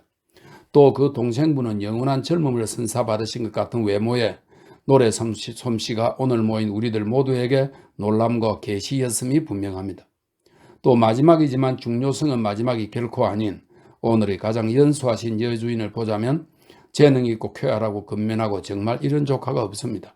그러나 고백하건대 전 이분들 중 누구에게 상을 드려야 할지 알 수가 없는 것입니다. 게이브리얼은 자기 이모들을 흘끗 내려다보았고 줄리아 이모 얼굴에 번지는 환한 미소와 케이트 이모 눈에 맺힌 눈물을 보고는 서둘러 마무리로 향했다. 그는 포트와인 잔을 씩씩하게 쳐들었고 기다림의 잔을 만지작거리는 좌중의 모든 사람에게 큰 소리로 말했다. 세 분을 위해 함께 건배합시다. 세 분의 건강과 부귀와 장수와 행복과 번영을 위하여 또 세 분이 자기 분야에서 스스로 획득해 차지한 그 자랑스러운 지위와 우리들 마음속에 차지한 명예와 애정의 자리가 오래 계속되기를 바라며 손님들은 잔을 모두 들고 모두 일어서서 자리에 앉은 세 숙녀를 향해 몸을 돌려 브라운시의 선창으로 합창했다. 그들은 즐겁고 유쾌한 친구들, 그들은 즐겁고 유쾌한 친구들, 그들은 즐겁고 유쾌한 친구들. 아무도 아니라곤 못하지. 케이트 이모는 떼어놓고 손수건을 사용했고 줄리아 이모조차 감개무량한 듯 했다. 프레디 말린스는 푸딩 포크로 박자를 쳤고 노래 부르는 사람들은 마치 노래로 회담을 하는 것처럼 서로를 돌아보며 더 힘차게 노래했다. 거짓말이 아니라면, 거짓말이 아니라면. 그런 다음 다시 한번 여주인들 쪽으로 몸을 돌려 이렇게 노래했다. 그들은 즐겁고 유쾌한 친구들, 그들은 즐겁고 유쾌한 친구들, 그들은 즐겁고 유쾌한 친구들, 아무도 아니라곤 못하지. 잇따른 박수갈채가 저녁 식사를 하던 방문 너머 수많은 다른 손님들에게로 번져 연거푸 쏟아졌고 프레디 말린스는 포크를 높이 들고 지휘를 했다. 살을 애는 새벽 공기가 그들이 서 있는 현관으로 들어와서 케이트 이모는 이렇게 말했다. 누가 문 좀 닫지? 말린스 부인 감기 걸려 죽겠다. 브라운이 바깥에 있어요, 케이트 고모. 메리 제인이 말했다. 브라운이 어디 안 가는 데가 있냐? 케이트 이모가 목소리를 낮추며 말했다. 메리 제인이 그 의조에 웃었다. 진짜로? 하고 그녀가 짓궂게 말했다. 정말 자상하세요? 저희는 여기 가스등처럼 놓여 있었어. 케이트 이모가 똑같은 의조로 말했다. 크리스마스 시즌 내내. 이번에는 그녀 자신이 기분이 좋아 웃었고 그러다가 급히 덧붙였다. 근데 저 사람 들어오라고 해라, 메리 제인. 문 좀 닫게. 설마 내가 하는 말 들은 건 아니겠지? 그 순간 홀문이 열리고 브라운 씨가 가슴이 터질 듯이 웃으며 현관 계단으로 들어왔다. 그는 인조 양털 소매뿌리와 깃이 달린 초록색 긴 외투를 입고 머리에는 타원형 털모자를 쓰고 있었다. 그는 길고 날카롭게 끄는 백고동 소리가 들려오는 눈 덮인 성창 쪽을 손가락으로 가리켰다. 테디가 더블린 마차를 다 불러낼 참이야. 그가 말했다. 게이브리얼이 외투를 낑낑대고 입으면서 사무실 뒤 작은 식료품 저장실로 나와 호를 둘러보고는 말했다. 그레타 아직 안 내려왔어요? 옷 입고 있다, 게이브리얼. 케이트 이모가 말했다. 위층에서 누가 연주하고 있어요? 게이브리얼이 물었다. 아무도 없어. 다 갔다. 아니에요, 케이트 고모. 메리 제인이 말했다. 바텔 다시 씨하고 오켈런 양이 아직 안 갔어요. 하여간 누가 피아노를 치고 있는데요? 게이브리얼이 말했다. 메리 제인이 게이브리얼과 브라운 씨를 흘끗 보고 으스스 떨며 말했다.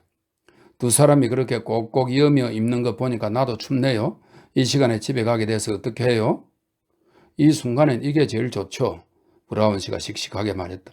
시골길을 터벅터벅 걸어가거나 기운차게 잘 달리는 말에 끌채를 씌워 신나게 몰아보는 거. 우리 집에 아주 좋은 말과 이륜마차가 있었는데 줄리아 이모가 서글프게 말했다. 그 잊지 못할 존이, 메리 제인이 웃으며 말했다. 케이트 이모와 게이브리얼도 웃었다. 왜 조니가 뭐가 어떻게 근사했는데요? 브라운 씨가 물었다. 배통하게도 고인이 되신 우리 할아버지 패트릭 모건은 하고 게이브리얼이 설명했다. 일반적으로 말년에는 그냥 노신사였던 걸로 알려져 있지만 사실은 풀 만드는 분이셨어요. 아, 예, 게이브리얼. 케이트 이모가 웃으며 말했다. 그분은 전분 공장을 하셨지. 뭐 풀이나 전분이나. 게이브리얼이 말했다. 그 노인네가 존이라는 이름의 말을 한 필 갖고 계셨죠. 그래서 존이는 그 노인네 방앗간에서 일을 했어요. 뱅글뱅글 돌면서 방아를 돌리는 거죠. 그건 다 좋았어요. 그런데 여기서부터 존이의 비극이 시작돼요. 어느 맑은 날 그 노인네가 유지들과 함께 말을 타고 나가서 공원의 군대 열병식을 보고 싶었던 거예요. 주여, 그의 영혼의 자비를. 케이트 이모가 불쌍하다는 듯 말했다. 아멘.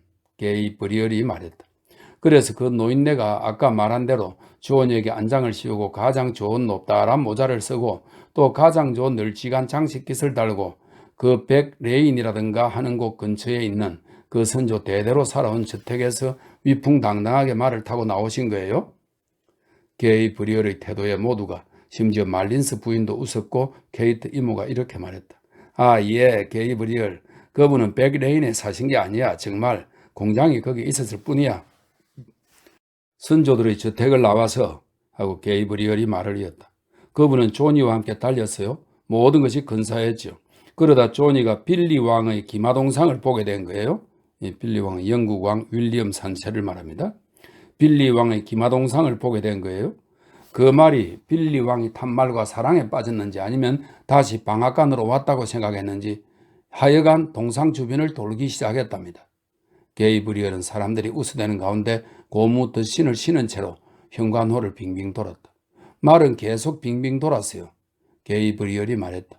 그리고 이 노신사는 위신을 굉장히 따지는 분이셔서 몹시 화가 난 거죠. 이래야 이놈 왜 이래? 조니 그 참 이상한 일일세. 이해할 수가 없군.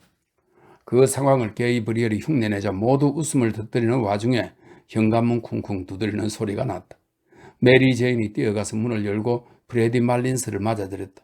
브래디 말린스는 모자를 머리 뒤로 젖혀 쓰고 어깨는 추워서 웅숭거린 꼴로 단숨에 달려왔는지 흑흑대며 김을 무럭무럭 내뿜고 있었다. 마차를 한 대밖에 못 잡았어.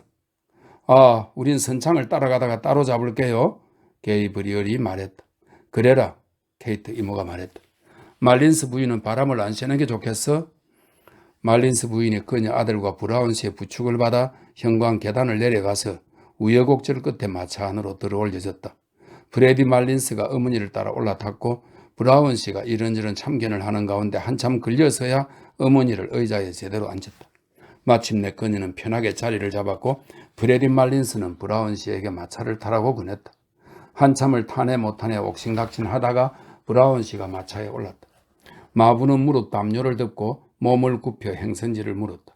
그러자 혼란이 한층 심해졌고 마부는 마차 창밖으로 제각기 머리를 내민 브래디 말린스와 브라운 씨에게서 서로 다른 지시를 받았다. 문제는 가다가 어디서 브라운 씨를 내려줘야 할 것인가 였는데 케이트 이모, 줄리아 이모의 메리 제인까지 현관 계단에 나와서 의논을 돕는다는 게 서로 어긋난 방향에다 모순되었고 웃어대느라 정신이 하나도 없었다. 브래디 말린스로 말하자면 웃느라 아무 말도 못했다. 그는 모자가 아슬아슬하게 떨어질 뻔할 정도로 시시각각 창밖으로 머리를 내밀었다 집어넣었다 하며 자기 어머니에게 의논이 어떻게 진행되고 있는지 말해 주었고, 그러다 마침내 브라운 씨가 그 어안이 벙벙한 마부에게 모든 사람의 떠들썩한 웃음보다 더 큰 목소리로 외쳤다. 트리니티 칼리지 알죠? 네, 손님, 마부가 말했다. 그럼 트리니티 칼리지 정문 앞까지 휘잉하니 갑시다. 브라운 씨가 말했다. 그러고 나서 어디로 갈지 다시 말해줄게요. 이제 됐죠? 네, 손님, 마부가 말했다. 새처럼 날아서 트리니티 칼리지로.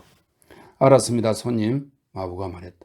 말에 채찍이 가해졌고 웃음소리와 작별 인사가 합창처럼 울려 퍼지는 가운데 마차는 선창을 따라 덜컹거리며 나아갔다. 게이브리얼은 다른 사람과 함께 현관문으로 나가지 않고 있었다.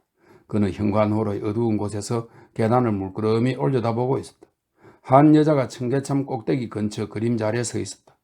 얼굴은 볼 수 없었지만 그는 그림자 아래라서 흑백으로 보이는 그 치마의 젓갈색과 연어색 천장식을 볼 수 있었다. 그의 아내였다.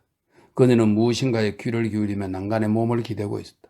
게이브리얼은 그녀가 가만히 있는데 놀라서 자기도 들여보려고 귀를 기울였다. 하지만 현관 계단에서 웃고 옥신각신하는 소리, 피아노에서 나는 몇 개의 코드 반주와 노래하는 남자의 목소리 말고는 거의 들리지 않았다. 그는 그 목소리가 노래하는 가락을 따라잡으려고 하면서 또 자기 아내를 물끄러미 올려다 보면서 홀의 어둑한 곳에 가만히 서 있었다. 마치 그녀가 무엇인가의 상징인 것처럼. 그녀의 자세에는 우아함과 신비로움이 있었다. 그는 계단 어두운 곳에 서서 저 멀리 들리는 음악에 귀를 기울이는 여자가 무엇의 상징일까 자문해 보았다. 자기가 화가라면 그는 그 자세로 그녀를 그릴 것이다. 그녀의 푸른 펠트 모자가 어둠을 배경으로 그녀의 청동색 머리카락을 돋보이게 하고 치마의 어두운 천장식은 밝은 부분을 돋보이게 할 것이다. 그가 화가라면 그는 그 그림을 저 멀리 들리는 음악이라고 부를 것이다. 현관홀의 문이 닫히고 케이트 이모, 줄리아 이모, 메리 제인이 계속 웃으며 홀 안으로 들어왔다. 아이고, 프레디 끔찍하지 않아요? 메리 제인이 말했다. 정말 끔찍한 사람이야. 게리 브리얼은 아무 말도 하지 않고 다만 자기 아내가 서 있는 위쪽을 손가락으로 가리켰다. 현관홀의 문이 닫혀서 목소리와 피아노 소리가 좀 더 분명하게 들렸다. 게이 브리얼은 끄들들어 조용히 하라고 손을 쳐들었다. 옛날 아일랜드 음계를 사용한 노래 같았고, 이 아일랜드 음계라는 전통적인 아일랜드 음악은 5음계로 구성된다. 우리나라와 비슷하네요. 옛날 아일랜드 음계를 사용한 노래 같았고, 노래하는 사람은 가사에도 자기 목소리에도 자신이 없는 것 같았다. 거리가 멀리 떨어진 데다가 가수가 목이 쉬어서 목소리는 애처롭게 들렸고, 그 음성은 슬픔을 표현하는 가사를 가진 그 노래의 운율을 어렴풋이 빛내주었다. 오, 비는 내 무거운 머리털에 내리고 물방울은 내 살갗을 적시네. 내 사랑은 차디차게 누워있으니. 오, 메리 제인이 탄성을 질렀다. 바텔다시가 노래를 하네요? 저녁 내내 안 하겠다고 하더니 가기 전에 노래를 한 곡 부르라고 해야겠어요? 아, 그래라 메리 제인, 케이트 이모가 말했다. 메리 제인은 다른 사람들을 스쳐 지나가 계단으로 달려갔지만 그녀가 미처 가닿기 전에 노래가 멈췄고 피아노도 갑자기 닫혔다. 오, 이런, 그녀가 외쳤다. 그 사람 내려오는 거야, 그레타? 게이브리얼은 아내가 네 하고 대답하는 소리를 들었고 그들을 향해 내려오는 그녀를 보았다. 그녀 몇 발짝 뒤를 바텔 다시씨와 오켈런 양이 따랐다. 오, 다시씨 하고 메리 제인이 외쳤다. 우리 모두 넋이 나가서 귀를 기울이고 있는데 그렇게 멈추시다니 정말 너무하세요. 제가 저녁 내내 졸랐어요. 오켈런 양이 말했다. 콘노의 부인도요. 그런데 지독한 감기에 걸려서 노래를 못 하시겠다는 거예요? 오, 다시씨 하고 케이트 이모가 말했다. 이제 보니 순 거짓말이네. 제가 까마귀처럼 목신 거 안 보이세요? 다시씨가 거칠게 말했다. 그는 허겁지겁 식료품 저장실로 들어가 외투를 입었다. 다른 사람들은 그의 불손한 말에 깜짝 놀라 할 말을 찾지 못했다. 케이트 이모는 눈살을 찌푸리고 다른 사람들에게 그 얘기는 치우자는 신호를 보냈다. 다시씨는 목을 조심스럽게 감싸고 찡그린 채 서 있었다. 날씨 탓이야. 줄리아 이모가 잠시 후 말했다. 그래, 감기 안 걸린 사람이 없어. 케이트 이모가 기다렸다는 듯이 말했다. 다들 말이야. 사람들 말로는 하고 메리 제인이 말했다. 이런 눈은 30년 만에 처음이래요. 그리고 오늘 아침 신문 보니까 아일랜드 전역에 눈이 온대요. 눈 오는 거 보기 좋아. 줄리아 이모가 서글프게 말했다. 저도 그래요. 오켈런 양이 말했다. 땅에 눈이 쌓이지 않으면 크리스마스 같지가 않더라고요. 하지만 불쌍한 다시 씨는 눈을 싫어할 거야. 케이트 이모가 빙그레 웃으며 말했다. 다시 씨가 목을 칭칭 감싸고 단추를 꼭꼭 채운 모습으로 식료품 저장실에서 나와 뉘우치는 어조로 그들에게 자기 감기의 내력을 말해줬다. 모두 그에게 충고를 해주었고 참 안 됐다면서 밤 공기에 목을 아주 조심해야 한다고 힘주어 말했다. 게이브리얼은 그 대화에 끼어들지 않고 있는 그의 아내를 살폈다. 그녀는 먼지 낀 부채꼴 채광창 바로 밑에 서 있었고 가스 불꽃이 그녀의 짙은 청동색 머리카락을 밝게 빛냈다. 그는 며칠 전 난로가에서 그녀가 머리를 말리는 것을 보았었다. 그녀는 그때와 똑같은 자세였고 자기 주변의 대화를 의식하지 못하는 것 같았다. 마침내 그녀가 그들 쪽으로 몸을 돌렸고 게이브리얼은 그녀의 뺨이 불그레하고 눈이 반짝이는 것을 보았다. 격렬한 기쁨의 물결이 그의 가슴에서 솟구쳤다. 다시시 하고 그녀가 말했다. 부르시던 노래 제목이 뭔가요? 오크림의 처녀라든가 하고 다시시가 말했다. 하지만 제대로 기억나진 않아요. 왜요? 아시는 노래인가요? 오크림의 처녀 하고 그녀가 반복했다. 저도 제목은 기억 안 나요. 아주 근사한 노래네요. 메리 제인이 말했다. 오늘 밤 목소리가 제대로 안 나와서 유감이에요. 자, 메리 제인 하고 케이트 이모가 말했다. 다시시 번거롭게 하지마. 귀찮아 하실라. 모두 떠날 채비를 한 것을 보고 그녀는 그들을 문 쪽으로 몰고 갔고 거기서 다들 작별 인사를 했다. 자, 안녕히 계세요. 케이트 이모 즐거운 저녁 감사합니다. 잘 가라 게이브리얼. 잘 가라 그레타. 안녕히 계세요. 케이트 이모님 정말 감사합니다. 안녕히 계세요. 줄리아 이모님. 아, 잘 가. 그레타 미처 못 봤네. 잘 가요. 다시시 잘 가요. 오켈런 양. 안녕히 계세요. 모컨 여사님. 다들 잘 가요. 잘 가요. 모두들 조심해서 가요. 안녕히 계세요. 안녕히. 날이 아직 밝기 전이었다. 흐릿한 노란 빛이 집들과 강 건너를 조용히 덮고 있었고 하늘은 아래로 내려앉는 것 같았다. 발 아래는 질척했고 눈은 지붕 위에, 선창 흉벽 위에, 또 동네 울타리 난간 위에 고작 줄무늬나 헝겊 조각 모양으로 덮여 있었다. 가로등이 어두컴컴한 대기 속에 붉게 타고 있었고 강 건너 법원 건물이 묵직한 하늘을 향해 위협적으로 두드러져 보였다. 그는 신발이 든 갈색 구름이를 한쪽 팔에 끼고 들치어간 데 닿을까봐 양손으로 치맛자락을 끌어올린 채 그보다 앞장서서 바텔 다시시와 함께 걸어가고 있었다. 그녀에게서 더 이상 우아한 자세는 보이지 않았지만 게이브리얼의 눈은 여전히 행복으로 빛났다. 피가 혈관을 따라 약동하며 흘렀고 여러 가지 생각들이 머릿속에 요란스럽게 떠올랐다. 당당하고 유쾌하고 다정하고 대담한 생각들이. 그녀가 자기 앞에서 그렇게도 가볍게 그렇게도 꼿꼿하게 걸어갔으므로 그는 소리 없이 그녀를 따라잡아 그녀의 어깨를 끌어안고 무언가 실없이 애정 어린 말을 그녀의 귀에 속삭여주고 싶었다.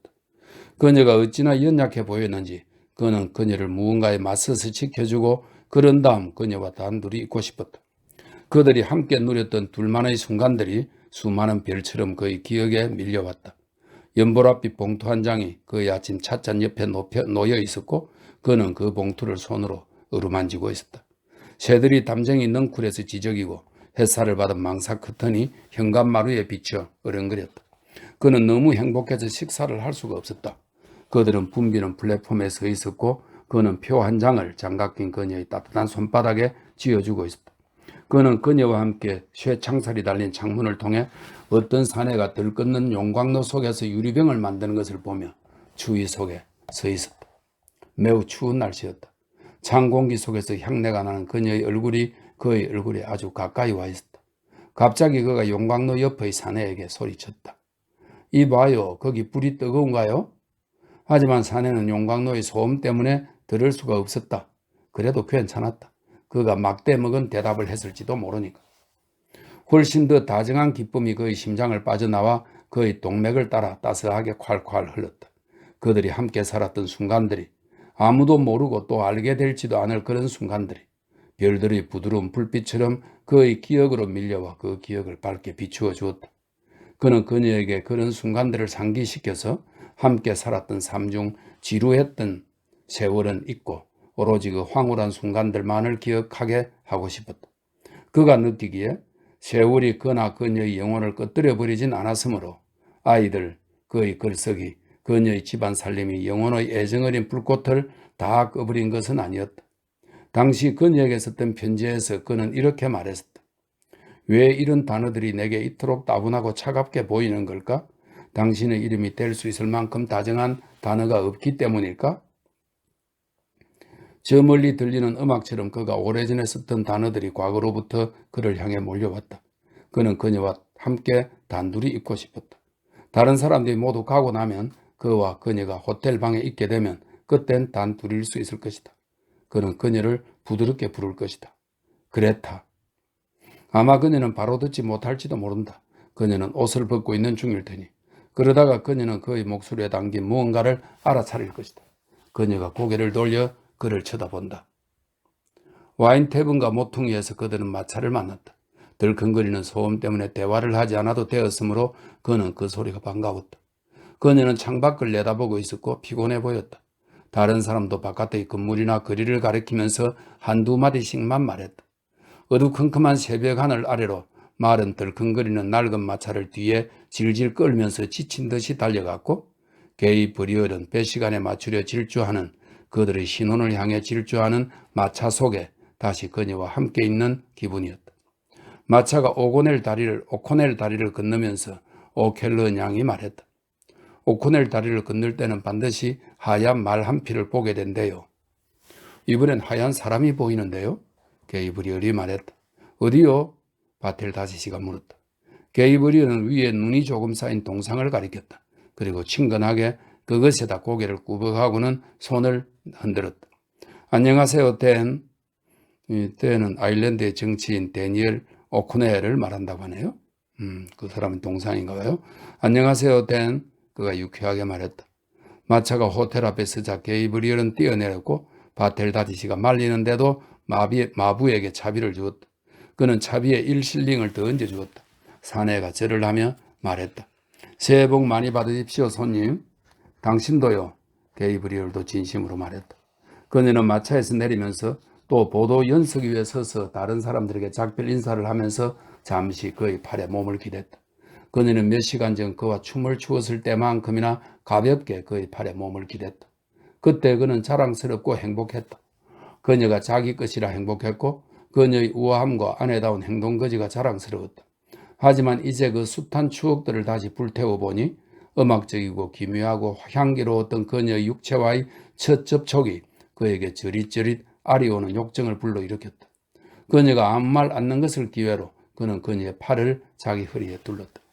그렇게 호텔 문 앞에 서 있으니 그는 그들의 생활과 의무로부터 탈출했다는, 가정과 친구들로부터 탈출하여 새로운 모험을 향해 격렬하고 찬란한 가슴을 안고 함께 도망쳐 나왔다는 느낌이 들었다. 노인 한 명이 현관에서 커다란 덮개를 씌운 의자에 앉아 졸고 있었다. 노인은 사무실에서 양초에 불을 붙여 들고 앞장서서 계단을 올라갔다. 그들은 두꺼운 융단이 깔린 계단을 푹신하게 밟으며 말없이 그를 따라갔다. 그녀는 계단을 오르느라 고개를 숙이고 연약한 어깨는 짐을 진 듯 구부정하게 구부리고 치맛자락을 꽉 거머쥔 채 수위를 따라갔다. 그는 양팔을 뻗어 그녀의 엉덩이를 꽉 끌어안을 뻔했다.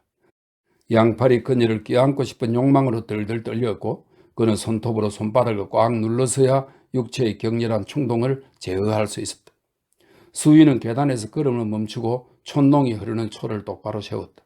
그들도 그 아래 계단에서 걸음을 멈추었다. 침묵 속에서 게이브리얼은 녹은 밀초가 촛대 받침 속으로 떨어지는 소리와 자기 심장이 갈비뼈에 쿵쾅거리며 부딪는 소리까지 들리는 것 같았다. 수인은 그들을 안내하여 복도를 따라가서 문 하나를 열었다.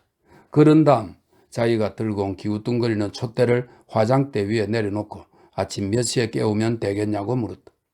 8시요. 게이브리얼이 말했다. 수인은 전기불 스위치를 가리키며 뭐라고 변명을 웅얼대기 시작했지만 게이브리얼이 그의 말을 싹둑 잘랐다. 조명은 필요 없어요. 거리에서 들어오는 빛으로 충분하니까. 그리고 하고 그는 촛불을 가리키며 덧붙였다. 저 잘생긴 물건도 치워주시면 좋겠는데? 수인은 이런 참신한 생각에 깜짝 놀라서 천천히 자기가 들고 온 촛불을 다시 집어들었다. 그런 다음 안녕히 주무시라는 인사를 우물대고 나갔다. 게이브리얼은 재빨리 문을 잠갔다. 가로등에서 나오는 헬스감 빛이 유리창에서 입구까지 길게 놓여져 있었다. 게이브리얼은 외투와 모자를 긴 의자에 집어 던져놓고 방을 가로질러 창가로 갔다. 감정이 조금 진정되지 않을까 해서 그는 거리를 내려다보았다. 그런 다음 몸을 돌려 빛을 등지고 서랍장에 몸을 기댔다. 그녀는 이미 모자와 외투를 벗고 커다란 스윙 거울 앞에 서서 허리의 끝단추를 풀고 있었다. 게이브리얼은 그녀를 지켜보며 잠시 멈추었다가 말했다. 그레타. 그녀는 거울에서 천천히 몸을 돌렸고 빗줄기를 따라 그를 향해 걸어갔다. 그녀의 얼굴이 너무 심각하고 지쳐 보여서 게이브리얼은 말이 잘 나오지 않았다. 아니야, 아직은 때가 안 됐어. 피곤해 보이네, 그가 말했다. 조금 피곤해요, 그녀가 대답했다. 어디 아프거나 기운이 없는 건 아니고? 아니, 피곤해서 그뿐이에요.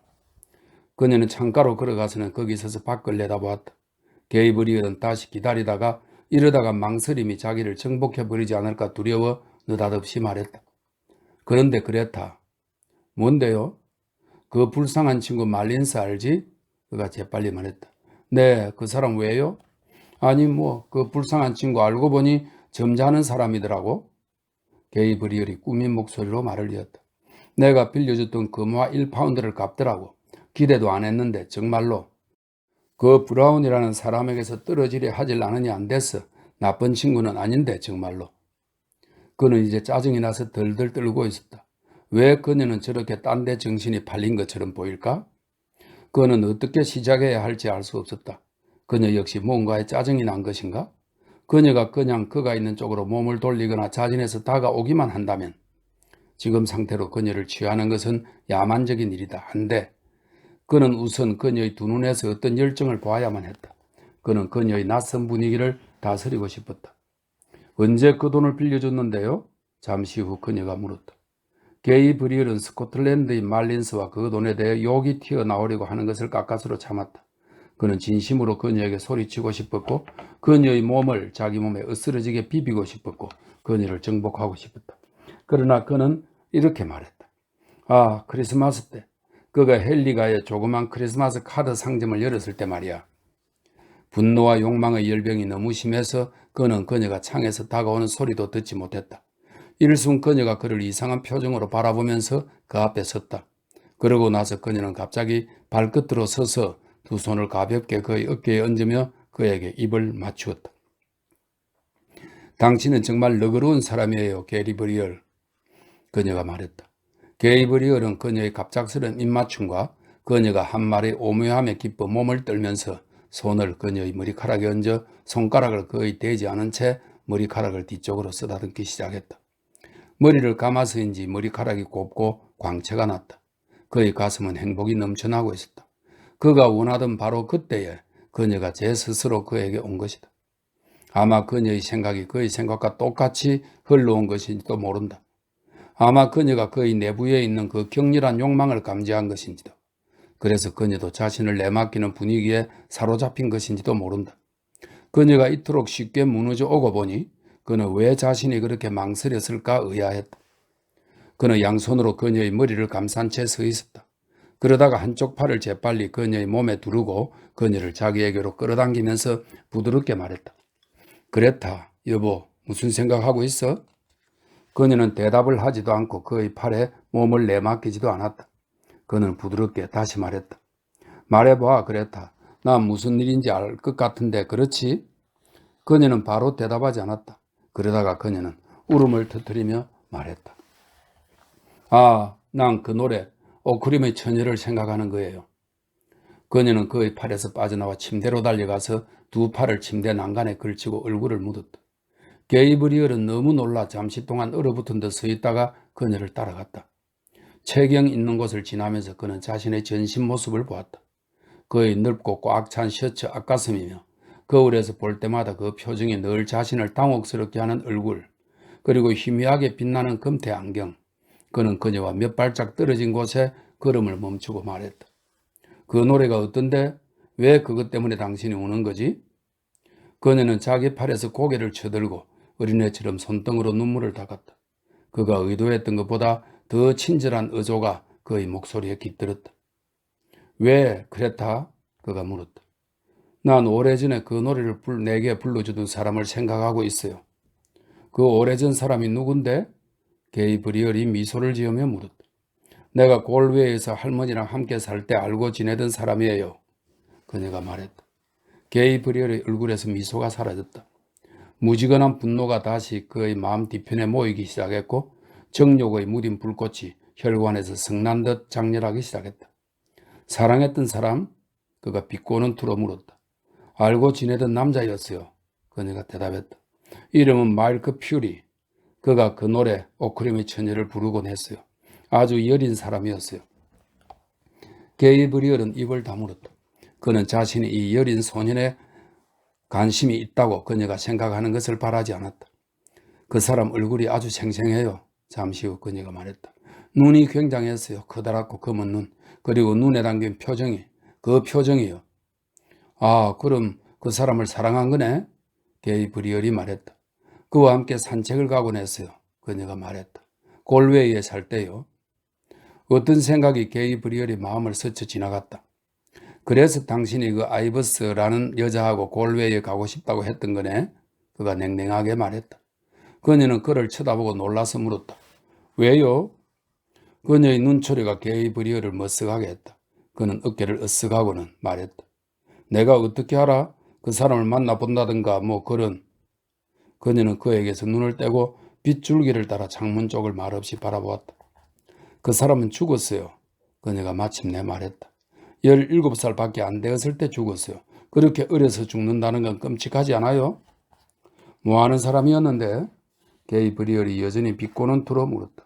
가스 공장에서 일했어요. 그녀가 말했다. 비꼬는 것도 어긋난 데다 죽은 사람들 사이에서 이 가스 공장 소년을 불러낸 것에 그는 굴욕감을 느꼈다. 그가 그들 단둘만의 삶에 대한 추억으로 충만해 있었을 때 그녀는 마음속으로 그를 다른 자와 비교하고 있었던 것이다. 자신이 수치스럽다는 의식이 와락 덮쳐왔다. 그는 자신이 우스꽝스러운 인물로 보였다. 이모들 심부름꾼 노릇이나 하고 사람은 좋지만 신경질적인 감상주의자, 속물들에게 연설이나 해대고 자신의 바보스러운 욕정을 이상화하는 자신이 거울에서 헐끗 보았던 그 가련한 얼빠진 놈. 본능적으로 그는 빛을 더 등지고 섰다. 혹시 그녀가 자신의 이마에 불타고 있는 부끄러움을 보게 될까봐. 그는 자신의 냉정한 신문조의 말투를 유지하려고 했지만 그가 말하는 목소리는 구차하고도 무심했다. 당신은 마이클 퓨리하고 사랑했던 사이 같네, 그랬다? 그가 말했다. 그때는 아주 좋아했죠. 그녀가 말했다. 그녀의 목소리는 은근하고 서글펐다. 게이브리얼은 이제 그녀를 자기가 원하는 방향으로 이끌어가는 게 얼마나 부질없는지 실감하면서 그녀의 한쪽 손을 어루만지며 자기도 서글프게 말했다. 그렇게 어린 나이에 왜 죽었지? 그랬다. 폐결해? 그렇지? 내 생각에 그 사람은 나 때문에 죽은 것 같아요. 그녀가 대답했다. 이 대답에 게이브리얼은 마치 자신이 승리할 것을 바랐던 그 시간에 만져지지도 않는 앙심 품은 존재가 그 모호한 세계에서 자신을 겨냥해 새를 모아 자신을 향해 쳐들어오는 것처럼 모호한 공포에 사로잡혔다. 그러나 그는 이성의 노력으로 두려움을 떨쳐버리고 계속 그녀의 손을 어루만졌다. 그녀 스스로 그에게 말해줄 것 같은 느낌이 들어서 그는 더 이상 질문은 하지 않았다. 그녀의 손은 따뜻하고 촉촉했다. 그 손은 그가 만지는 데는 반응하지 않았지만 그는 그의 봄날 아침 그녀의 첫 번째 편지를 어루만졌듯이 그렇게 그녀의 손을 계속 어루만졌다. 겨울이었어요. 그녀가 말했다. 겨울이 시작될 무렵 내가 할머니 곁을 떠나 이곳 수녀원으로 오리는 참이었죠. 그는 당시 몸이 아파서 골웨이 하숙집에서 나오지도 못했고 오트라드에 있는 그의 친척들에게 편지가 갔어요. 사람들 말이 그가 쇠약해지고 있다고 그런 얘기들을 했어요. 난 정확히는 몰랐죠. 그녀는 잠시 말을 멈추고 한숨을 쉬었다. 불쌍한 사람, 그녀가 말했다. 나를 정말 좋아했고 정말 친절했어요. 우린 함께 놀러 다니곤 했어요. 그랬어요. 알죠? 게이브리얼. 시골에서 다들 그러는 것처럼. 그는 건강 문제만 아니면 노래 공부를 하려고 했죠. 그 사람 목소리가 아주 좋았어요. 불쌍한 마이클 퓨리. 그래, 그러고는 게이브리얼이 물었다. 그러고는 내가 골웨이를 떠나 수년으로 갈 때가 되었을 무렵에 그는 훨씬 상태가 나빠졌고 그 사람을 만날 허락을 받을 수가 없어서 편지를 썼죠. 더블린으로 올라가서 여름에 돌아올 거다. 그때까지 몸이 좀 나아졌으면 좋겠다고요. 그녀는 목소리를 가다듬으려고 잠시 말을 멈추었다가 계속했다. 그랬는데 내가 떠나기 전날 밤 넌서섬의 할머니 집에서 짐을 꾸리고 있는데 누가 창문에 돌멩이를 던지는 거예요. 유리창이 젖어서 잘 보이질 않았죠. 그래서 아래층으로 달려가 뒷문으로 빠져나가 정원으로 갔는데 거기 그 불쌍한 사람이 정원 끝에 서 있는 거예요. 오들오들 떨면서. 그에게 돌아가라고 하지 않았나? 게이브리얼이 물었다. 당장 집으로 돌아가라고 애원했죠. 비 맞으면 죽을 거라고. 그렇지만 그는 살고 싶지 않다고 했어요. 그의 두 눈이 아직도 선명하게 보여요. 선명하게. 그는 담벼락 끝에 나무 한 그루가 있던 곳에 서 있었어요. 그래서 그 사람은 집으로 갔고? 게이브리얼이 물었다. 네, 집으로 갔어요. 그리고 내가 수녀원에 들어간 지 일주일밖에 안 됐을 때 죽어서 그 식구들 고향인 오트라드에 묻혔어요. 아, 그가 죽었다는 말을 들은 그날은 정말. 그녀는 흐느낌으로 숨이 막혀 잠시 말을 멈추었고 감정에 휩싸여 얼굴을 아래로 한 채 침대에 몸을 던지고는 누비 이분에 파묻혀 흐느꼈다. 게이브리얼은 서슴서슴 그녀의 손을 잠시 더 잡고 있다가 그녀의 슬픔을 방해하기가 못해서 가만히 손을 놓아주고 조용히 창 쪽으로 걸어갔다. 그녀는 고온히 잠들었다. 게이브리얼은 팔꿈치에 기대어 그녀가 깊이 숨쉬는 소리에 귀를 기울이며 잠시 동안 원망의 마음 없이 그녀의 헝클어진 머리카락과 반쯤 벌어진 입을 바라보았다. 그래, 그녀의 일생에 그런 로맨스가 있었구나. 한 남자가 그녀 때문에 죽어갔어. 이제 그녀의 남편인 그가 그녀의 삶에서 했던 역할이 얼마나 초라한 것이었던가 하는 생각은 그를 거의 아프게 하지 않았다. 그는 마치 그와 그녀가 남편과 아내로서 함께 살아본 적이 없는 것처럼 잠자는 그녀를 바라보았다. 그의 호기심 어린 눈길이 오랫동안 그녀의 얼굴과 머리카락에 머물렀다. 그리고 그 당시 처음으로 소녀다운 아름다움을 꽃피웠을 그 시절에 그녀가 어땠을까를 생각하니 그의 마음속에 그녀에 대한 기묘하고도 친밀한 연민의 정이 들었었다. 그는 그녀의 얼굴이 그에게조차도 더 이상 아름답지 않다는 말은 하고 싶지 않았지만 그 얼굴이 마이클 퓨리가 과감하게 죽음을 무릅쓰던 그 얼굴이 더 이상 아니라는 것도 알았다. 아마도 그녀는 그에게 얘기를 전부 털어놓지 않은 것일지도 모른다. 그의 눈길은 그녀가 옷가지 몇 개를 던져놓은 의자로 옮겨갔다. 패티코트 끈이 마루바닥까지 대롱거렸다. 부처 한 짝은 말랑한 윗부분이 꺾인 채 바로 서 있었고 다른 한 짝은 옆구리를 깔고 누워있었다. 그는 1시간 전 길길이 날뛰던 사람들의 감정들이 의아했다. 그게 어디서 다 나왔지? 이모 댁에서의 저녁 식사에서, 자신의 바보 같은 연설에서, 와인과 춤에서, 현관에서 작별할 때 떠들썩했던 것에서, 눈 속에 강을 따라 걷던 즐거움에서, 가엾은 줄리아 이모, 그녀도 곧 패트릭 모컨과 그의 말과 더불어 그림자가 될 것이다. 그는 그녀가 신부로 단장하고를 부를 때 그녀의 얼굴에서 수치가 난색을 알아차렸다. 어쩌면 곧 그가 검은 옷을 입고 실크헤트를 무릎에 놓고 바로 그 거실에 앉아있게 될지도 모른다. 블라인드가 내려지고 케이트 이모는 그의 곁에 앉아서 울면서 또 코를 풀면서 어떻게 줄리아가 죽었는지 얘기할 것이다. 그는 마음속에서 그녀에게 위로가 될 말을 궁리할 것이고 그저 변변찮고 쓸모없는 말들이나 찾아낼 것이다. 그렇다. 아주 금세 그렇게 될 것이다. 방 안의 공기가 그의 어깨를 시리게 했다. 그는 조심스레 시트 아래로 몸을 뻗어서 아내 곁에 누웠다. 한 사람씩 그들은 모두 그림자가 되어가고 있었다. 나이 먹어 음울하게 빛바래고 시드는 것보다 순환의 충만한 영광 속에서 과감하게 저 세상으로 건너가는 것이 나으리라. 그는 자기 곁에 누운 여자가 나는 살고 싶지 않다고 자신에게 얘기하던 연인의 눈동자를 어떻게 가슴속에 그토록 오랜 세월 꼭꼭 잠가두고 있었을까 생각했다. 눈물이 게이브리얼의 두 눈에 흠뻑 괴었다. 그 자신은 어떤 여인을 향해서도 그런 감정을 느낀 적이 없었지만 그 감정이 분명 사랑이라는 것을 그는 알았다. 그의 두 눈에 눈물이 더 뿌옇게 어렸고 여기저기 어두운 가운데 그는 자신이 빗방울 뚝뚝 뜯는 나무 아래 서 있는 청년의 모습을 보고 있다고 상상했다. 다른 모습들도 그 곁에 보였다. 그의 영혼은 무수한 죽은 자들이 살고 있는 그 영역에 근접한 것이었다. 그는 그들의 불안정하고 깜빡이는 존재를 의식하긴 했지만 이해할 수는 없었다.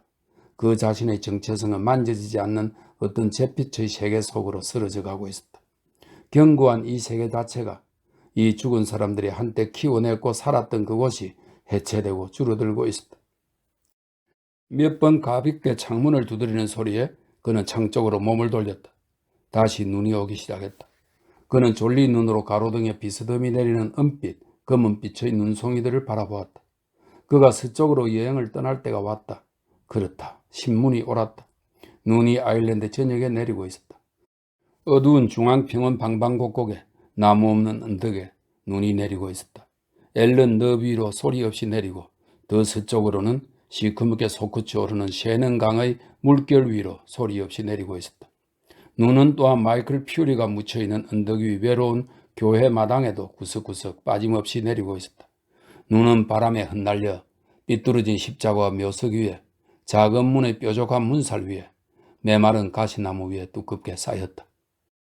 눈이 온 세상에 아련하게 모든 산자와 죽은 자 위에 그들의 종말처럼 아련하게 내리는 소리를 들으며 그는 천천히 정신을 잃었다.